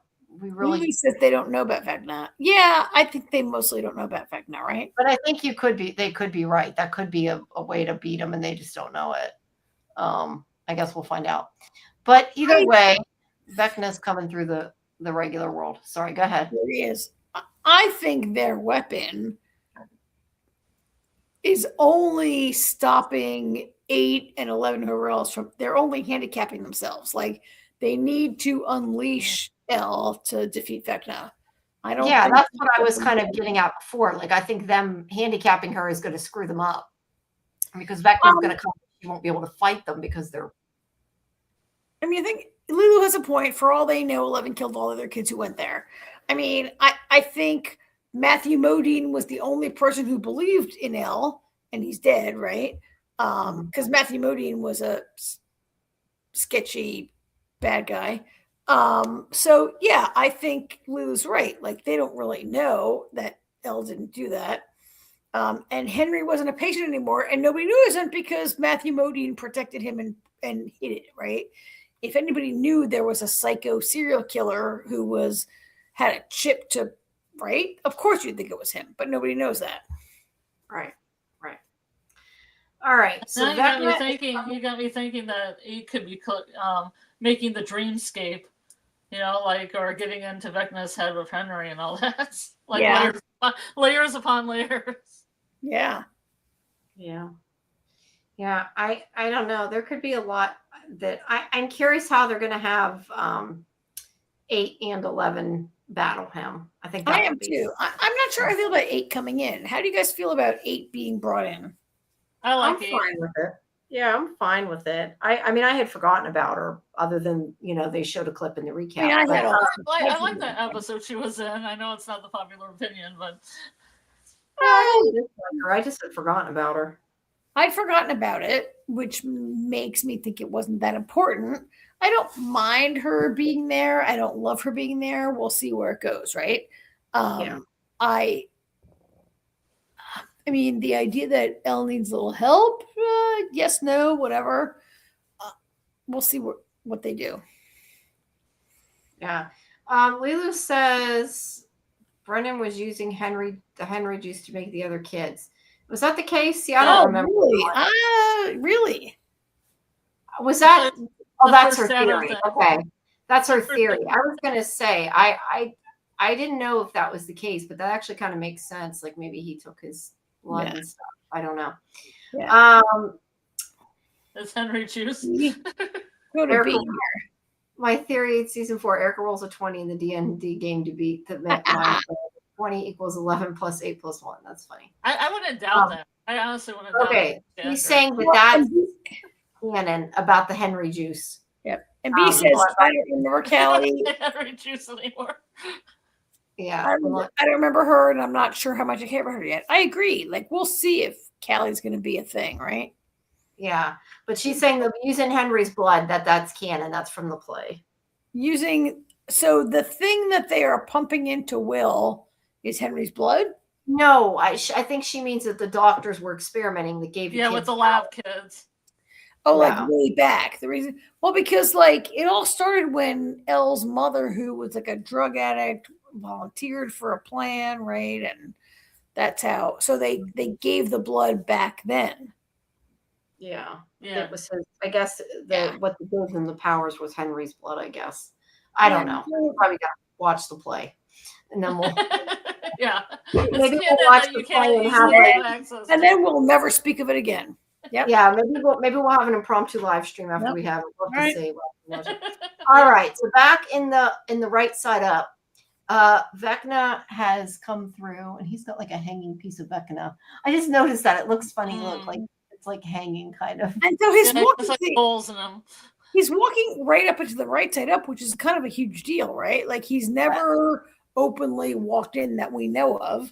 Yeah, not as himself, no. But he is coming up, and they are trying to fight him, and of course, it's not working. They're getting slaughtered. Meanwhile, the Demogorgons are attacking the truck, and to try to get away, he swerves and wrecks the truck, which was kind of a bad idea. The kids were being injected with upside down particles they got from Henry's blood. Interesting. See, this is why we really got to watch a damn play. I feel like I need to see this. No, but no, you shouldn't. We shouldn't have to. I agree. Shouldn't If have it's to. going to be that canon and that important, it really should be on Netflix. Anyway, so here's the Demogorgons have even come into the tunnels. They're everywhere. They're attacking everybody. Lucas is about to be killed. They were kids who they thought had a predisposition for doing MK Ultra stuff. Well, that would make sense if they'd give it to those kids. All right. Anyway, All it right. does appear to be the end of the line for some of our friends here. It's really bad. Vecna is super powered. He can kill everyone. Yep. I think Vecna had more power than in the last time we saw Vecna in season 4. The kids like threw acetate on him and they set him on fire. They shot him. They busted him up. He seems a little more powerful to me. Or is he just healthy now? Like what? Kid fuel. I just kind of assumed he was healthy. I didn't really think much about it. Oh my God, Scarlet just said kid fuel. Yes, he's got a kid that he's. I just had this idea in my head. What would have happened if, like, all 3 kids that were attacked by the Demogorgons just died, and that was part of the season 5 thing, and they were just gone? He's sucking their fuel. Yeah. No, like the Demogorgons just took out Lucas, just took out Mike, just took out other lead characters. Yeah, that was like season 5, everybody. Like, we're already down 3 major characters. Right, they all die at the end. B says he does seem more powerful. Yeah, B says he seems more powerful. Yeah, I think he's a little more powerful, but yeah. All right, so there he is lifting Will, and we're kind of like, oh no, how are they going to get out of this, right? This isn't Welcome to Derry. No, it's not. Those crazy kids gonna get out of this one. Yeah, but yeah, he's controlling Will here, lifting him into the air, and then as this is happening, what is that? Oh, that's a Demogorgon. As this is happening, Will is kind of realizing that he has power. I think this is the conversation. Isn't there a conversation here where he says that he took Will because he was weak? I think that's in this. Yes, he gives a long discussion where he's like, "Oh, Will, That's one thing I don't like about Vecna. It's a long dissertation he gives. Yes, because he's always like he's like a Batman villain where he's he is like a Batman. That's perfect. The whole plan. Yeah, we always got to tell says like, "Oh, Will." Right? He's like, "Let me tell you why I take children. Oh, because they're so weak. They're weak mentally. They're weak physically. They're babies. Blah blah blah blah blah." And you were the first, Will. I took you. You're the weakest of all. You broke so fast, blah, blah, blah. And he's like, I'm not weak. And that's, I guess, what pushes him into not being weak. And he has that moment where Will, thinks of that conversation he had with Robin, right? Like, as Vecna's like, Will, you're so weak and you're a loser. He thinks of Robin being like, if you just let go of, worrying about it, then you can be super powerful. Yeah, but he does have some flashback moments here first. Yeah, I like that flashback. Oh, yeah.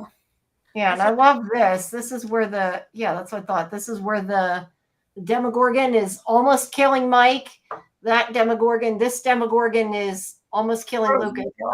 See that. Ooh, I wish I would kill and Will, I don't know. How did Will get away from, I missed though how Will got away from Vecna. That part I don't remember. Well, he was always just laying in the street, and then Joyce pulled him over behind the truck to be out of the way of the Demogorgons stomping on him. Oh, okay. So the Vecna just left him there then. Where did Vecna go? That's what I'm trying to remember. I don't remember what happened to Vecna. I remember him stopping the Demogorgons, but I don't remember what happened to Vecna. Well, he had a lot of people to kill, and I don't think he really wants to kill Will right up until this moment. Maybe he might now going forward. I don't know, but yeah. I don't think Vecna just dropped him and left. Yeah, maybe I think he just said oh, you're so weak, and then took off. I think was what happened. You're so weak. Kid. Basically.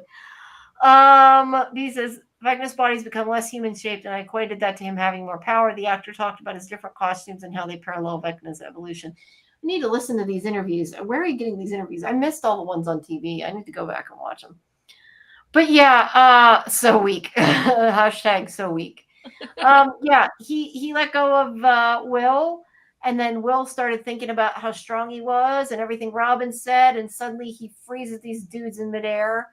So they don't kill Mike, they don't kill Lucas. And he groups has them. power. Oh yeah, there's another one too with the girl. I can't remember her name. Maya. What? Oh, Maya Hawke. Robin. Robin. There's one over her too, when she's by the van. Yeah. Yeah, there is. You're right. I can't remember her name. I'm sorry. I can remember her actual actor name because that's okay. At one point, his eyes turn white too, but I didn't get a picture. Yes, his eyes turn white. His eyes turn white, which Elle's eyes never turn white, right? Yeah, no, I think this is a power that Vecna gave him, or that he's borrowing from him, or something. Well, I was going to ask you guys. Do you think that Will has powers of his own, or do you think that Will's connection allows him to use Vecna's powers against him? Right. Like, I think that the Vecna juice he pumped into him gave him powers. That's what I think. But like gave him powers that he can't just like. Elle can use her powers whenever, right? And be like, "Oh, bring that Diet Coke to me," whatever, right? I think he can too now. I mean, I think he's gonna find that out. Yeah. I wonder if Will has powers that he can use if Vecna's not around. Like, it's been pretty clear for a long time that when Will was in California, he never had that prickly feeling up his neck, right? He only gets it when he's near the hive mind. I kind of wonder if Vecna made a mistake by making that connection with Will. Did he accidentally give Will some access to his own powers? Is Will using Vecna's powers against him? Yeah, but I do think, I don't know if it was you or AJ said, or maybe it was even Scarlet, had said that thinks that Vecna can see through Will too. I do think that there's a good possibility. No, because Will can see through the upside down. Can Vecna also see the right side up? Yeah, I think Vecna can see through Will's eyes too. Really? Does he need to? I think Vecna's doing pretty well. Will. I mean, I think they're going to like reveal later that he will, is what I'm saying. Like, I think that's a good possibility. I mean, their connection is strong. Yeah. So I told Jamie, and so Scarlet, I'm going to mention to you, but I loved where this episode ended because I like the idea that this is maybe coming around to Will's story. Like, it began with Will, and could we be ending with Will? That'd be kind of great, right? Yeah, because I think a lot of people wanted that and they weren't getting it. Well, we got away from Will, right? It was Will's story in season 1, and then it became Elle's story. Yeah, because you thought it was going to be Will's story. Yeah. But that ended up not being it. Yeah, I did like the little flashback, though, because that was pretty cool. The little, like film of his past, which I really enjoyed before this. Of his past with Vecna. Yeah. There he is running up the hill. No, he's running through the halls. He's running up the halls. There.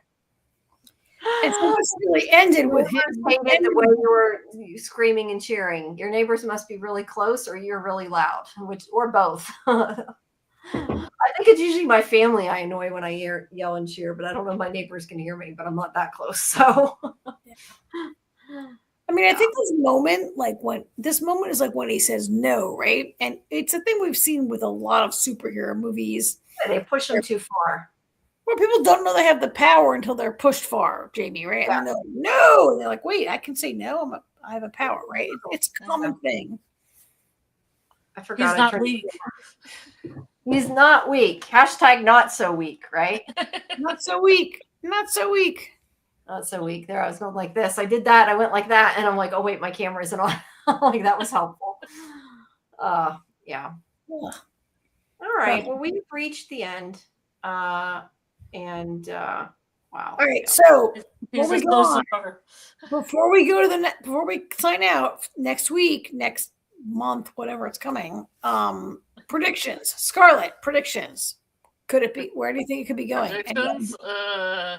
Ideas. I think they're gonna add 11 to 8 as some kind of combo weapon. Nice. I think the chat might be right, because I think somebody's going to roll a d20, because I just feel like that's going to be part of this for some reason, because that's going to be a perfect ending to the D&D kind of stuff at this season. Yeah. Ooh, that'd be cool. Yeah. Yeah. Yeah. I definitely think they're going to combine forces. I don't know how literally, but I do think that they'll obviously work together. I do think in the end that Linda Hamilton's people are going to end up having to work with Elle. Or you don't think Linda Hamilton's going to have a death scene? She definitely might. She'll probably die. But do you think there's going to be any sacrifice, like any like Hopper? I think Hopper. I think Hopper's going to die. He's going to die, and then he's going to meet his daughter, like in the afterlife, and they're going to touch hands. And he's like, I like it. I like that. Yeah. Oh, yeah. Bill says he predicts 3 deaths. Which deaths do you predict, Bill, or do you just mean 3? It doesn't matter. I definitely could see Hopper dying. I wouldn't be surprised if that happened. I hope it don't, but it doesn't. Do you think Leona might have a death scene, like a good sacrifice? Like she's gonna sacrifice herself for the kids at the end. Who? Elle? Voice. No, Winona Ryder. She would have a good acting scene. Winona Ryder, yeah. Sacrifice herself for the kids. Unless maybe they try to sacrifice themselves, but they still live. Or maybe, who knows, maybe Will and Elle bring them back to life. I mean, remember what Elle did for Max? Like, Max was essentially dead, and Elle brought her back, which makes me think that we might get a fake death. Like, maybe Hopper will die, and then Elle will bring him back. I could see maybe Steve. Hopper will be pissed off because he went and saw his dead daughter and they touched hands. Yeah, but he's probably accepted it because he's seen her, maybe. I don't know. I think Steve is the kid who maybe loves Nancy more, and he might sacrifice himself so that Jonathan and Nancy could be together. Oh, God, it's got to be the other way around, man.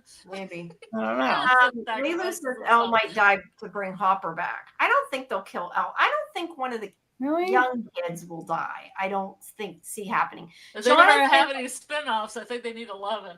Yeah, well, but like you said, it's a prequel, so they can do that. Either way, Jonathan.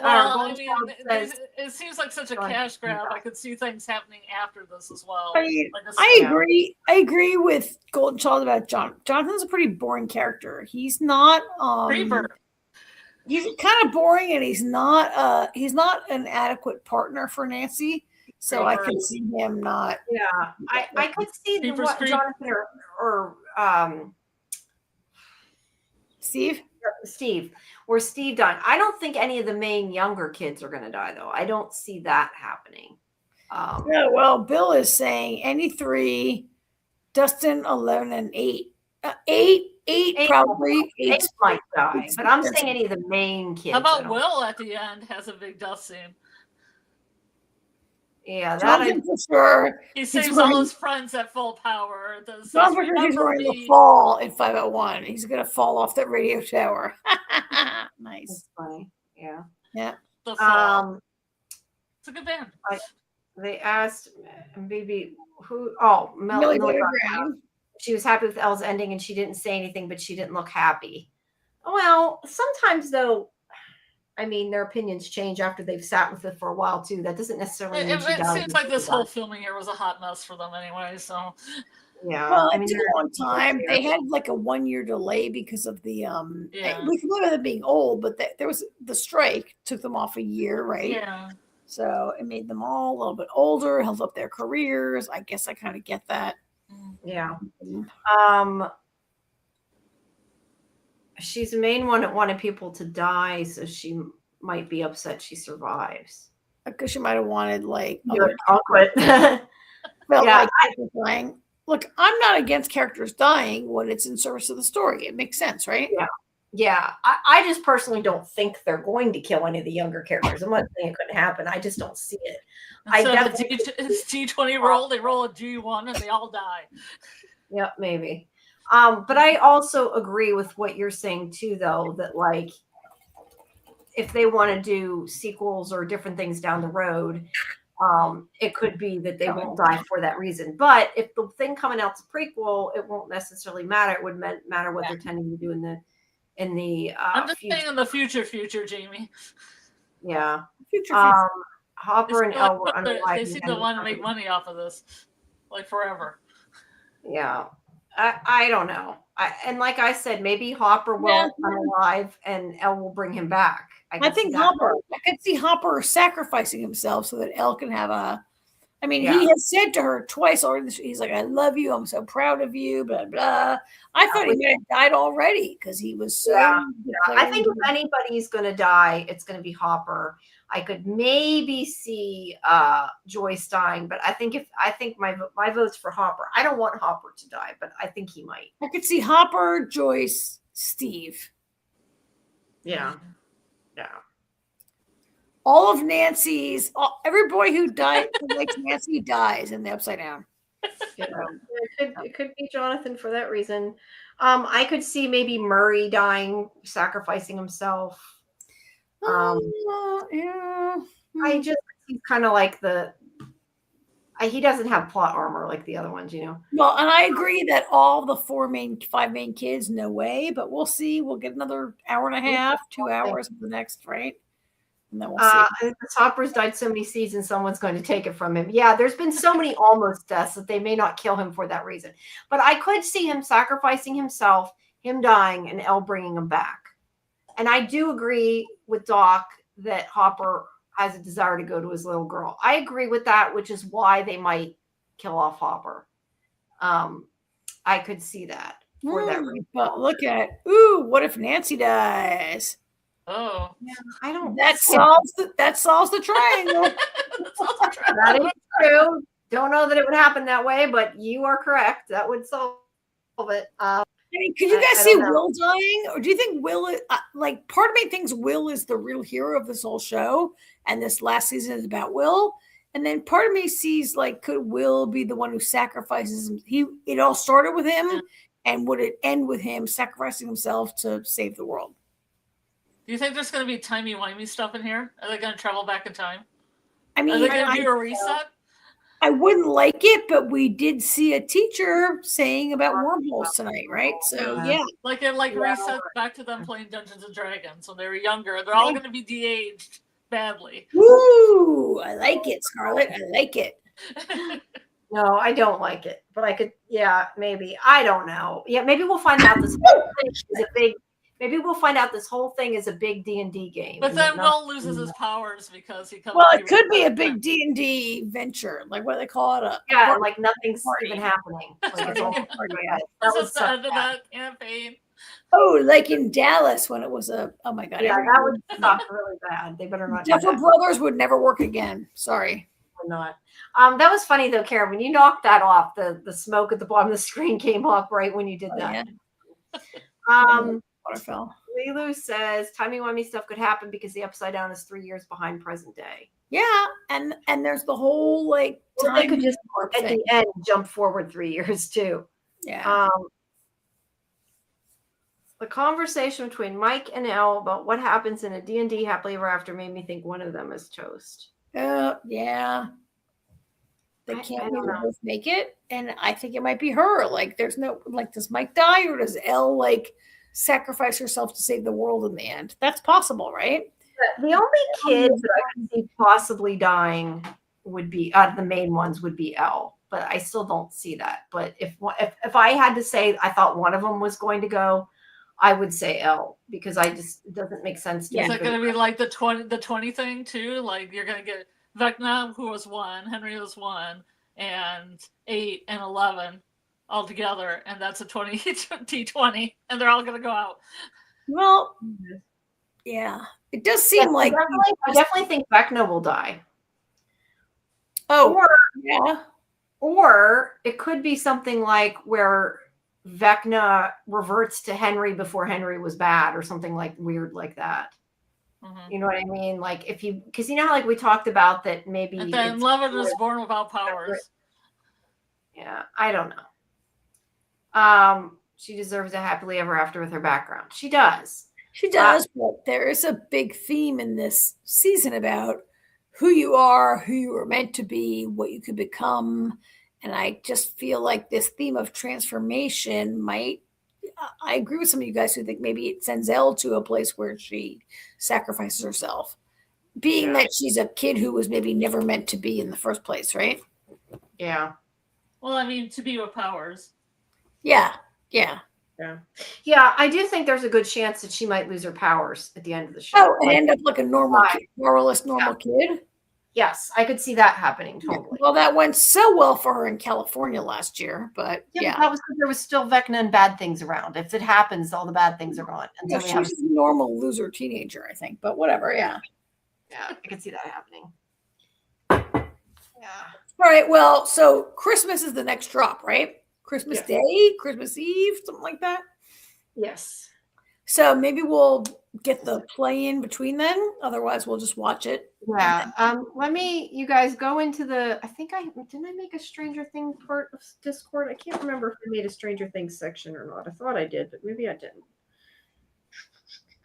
Oh my God! Look at Doc's comment. Institute. Nancy and Jonathan unalive together unromantically, and all the fans are happy.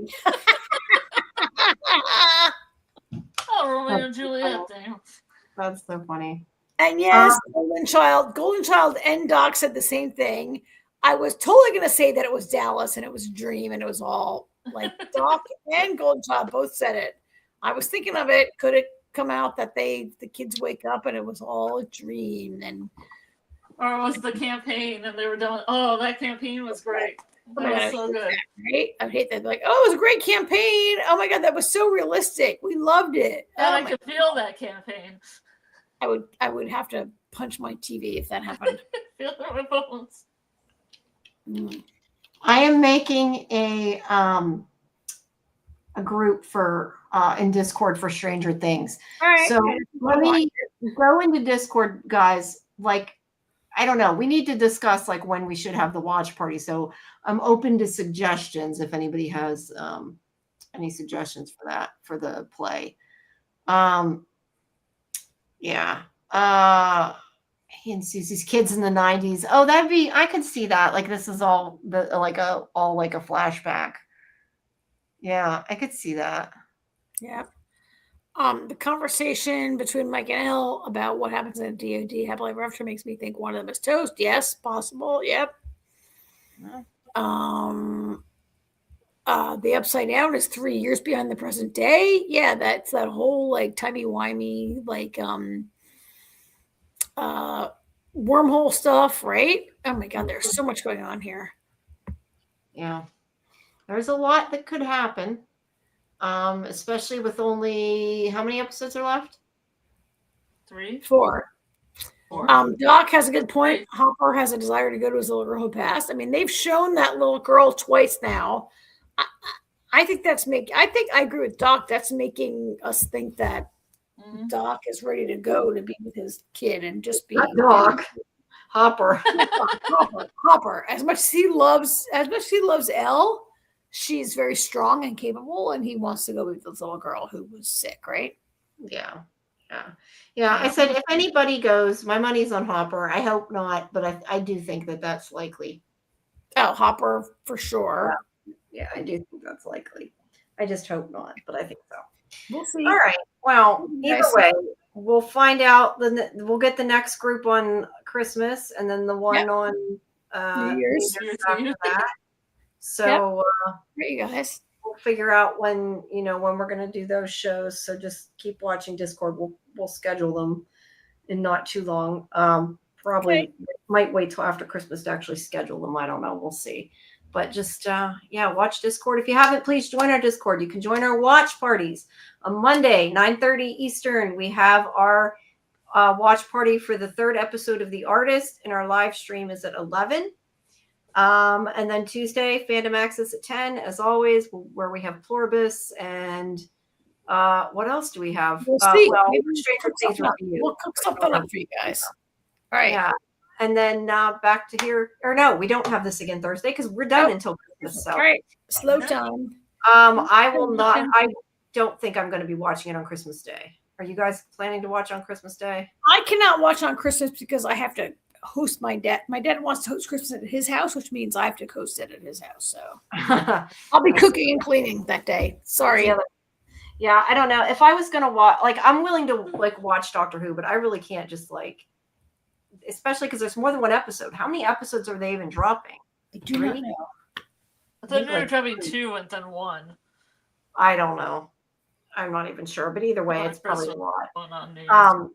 So I don't think I don't see myself watching 3 hours of something on Christmas Day. I just don't think that's gonna happen.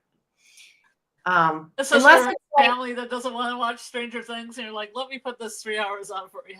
Yeah, well, I mean, yeah, doing something with your family. Now, there's a possibility. I shouldn't say not at all. There's a possibility that, like, when everybody's in bed at like 3 in the morning or something, I might watch it. Yeah, but that's like after Christmas. That's not exactly Christmas. Yeah. So. Yeah. They're 1.5 hours each. Yeah, so that's a lot. That's 3 at 1.5 hours each. That's like 5 and what? 5.5? Is that 5.5? 5.5 hours. That's a lot. Yeah. Yeah, I'm not gonna watch it on Christmas, but we'll see. And don't forget the rest of the artist comes out on Christmas too. Yeah. Which I really hope they send because those Fallout. Yeah, too many things on Christmas. Yeah. All right, guys. What else? As usual, make sure you check our video tab for interviews. I have Spartacus going up tomorrow. And also Hunting Party comes back in January. There's a lot of stuff coming back. Because I'll have interviews for that soon. I'm talking to Eric McCormick and his son tomorrow for that. So those interviews will be up at some point. So yeah, just catching up. And I watched another show that I did interviews for that's a BritBox show coming called Riot Women, which I didn't by the description know that I'd like, but it's actually really good because it's not exactly about, I mean, it is about what it says, but it's also about like friendships. I don't know. It's a good show. I'm enjoying Riot that. Girls? So, Riot Women. It's called Riot Women. Oh, Riot not Girls. Riot Girls. No, it's called Riot Women. Sorry. Riot Girls grow up. Huh? Riot Girls grow up to be Riot Women. I guess so. Yeah. But yeah, so I guess that's it until we see you guys on Monday for the artist. What's thanks with you? Oh, no, that's okay. No, we appreciate you guys interacting with us in the chat. Oh my God, I love the chat. You guys are so fantastic. I don't mind it. I'm just getting a little tired because I got to stay up to watch screeners, but I'm happy to do it as long as I can stay awake to do it. I'm good. But yeah, appreciate it. So thank you everybody for coming and for joining us. Please subscribe to Sci-Fi Vision, join the Discord, and like the video. Hype it if you can, and we will see you all on Monday. Night, Doc. Night, everybody. Unless you're weak. If you're weak, we won't see you because you're weak. If you're weak, you can just go die in the upside down. Or the underground. If Jamie keeps going on the underground. The underground. All right. Good night, everybody. Bye. Have a good holidays if we don't see you, but hopefully we'll see you on Monday. All right. Good Bye. night. Bye-bye.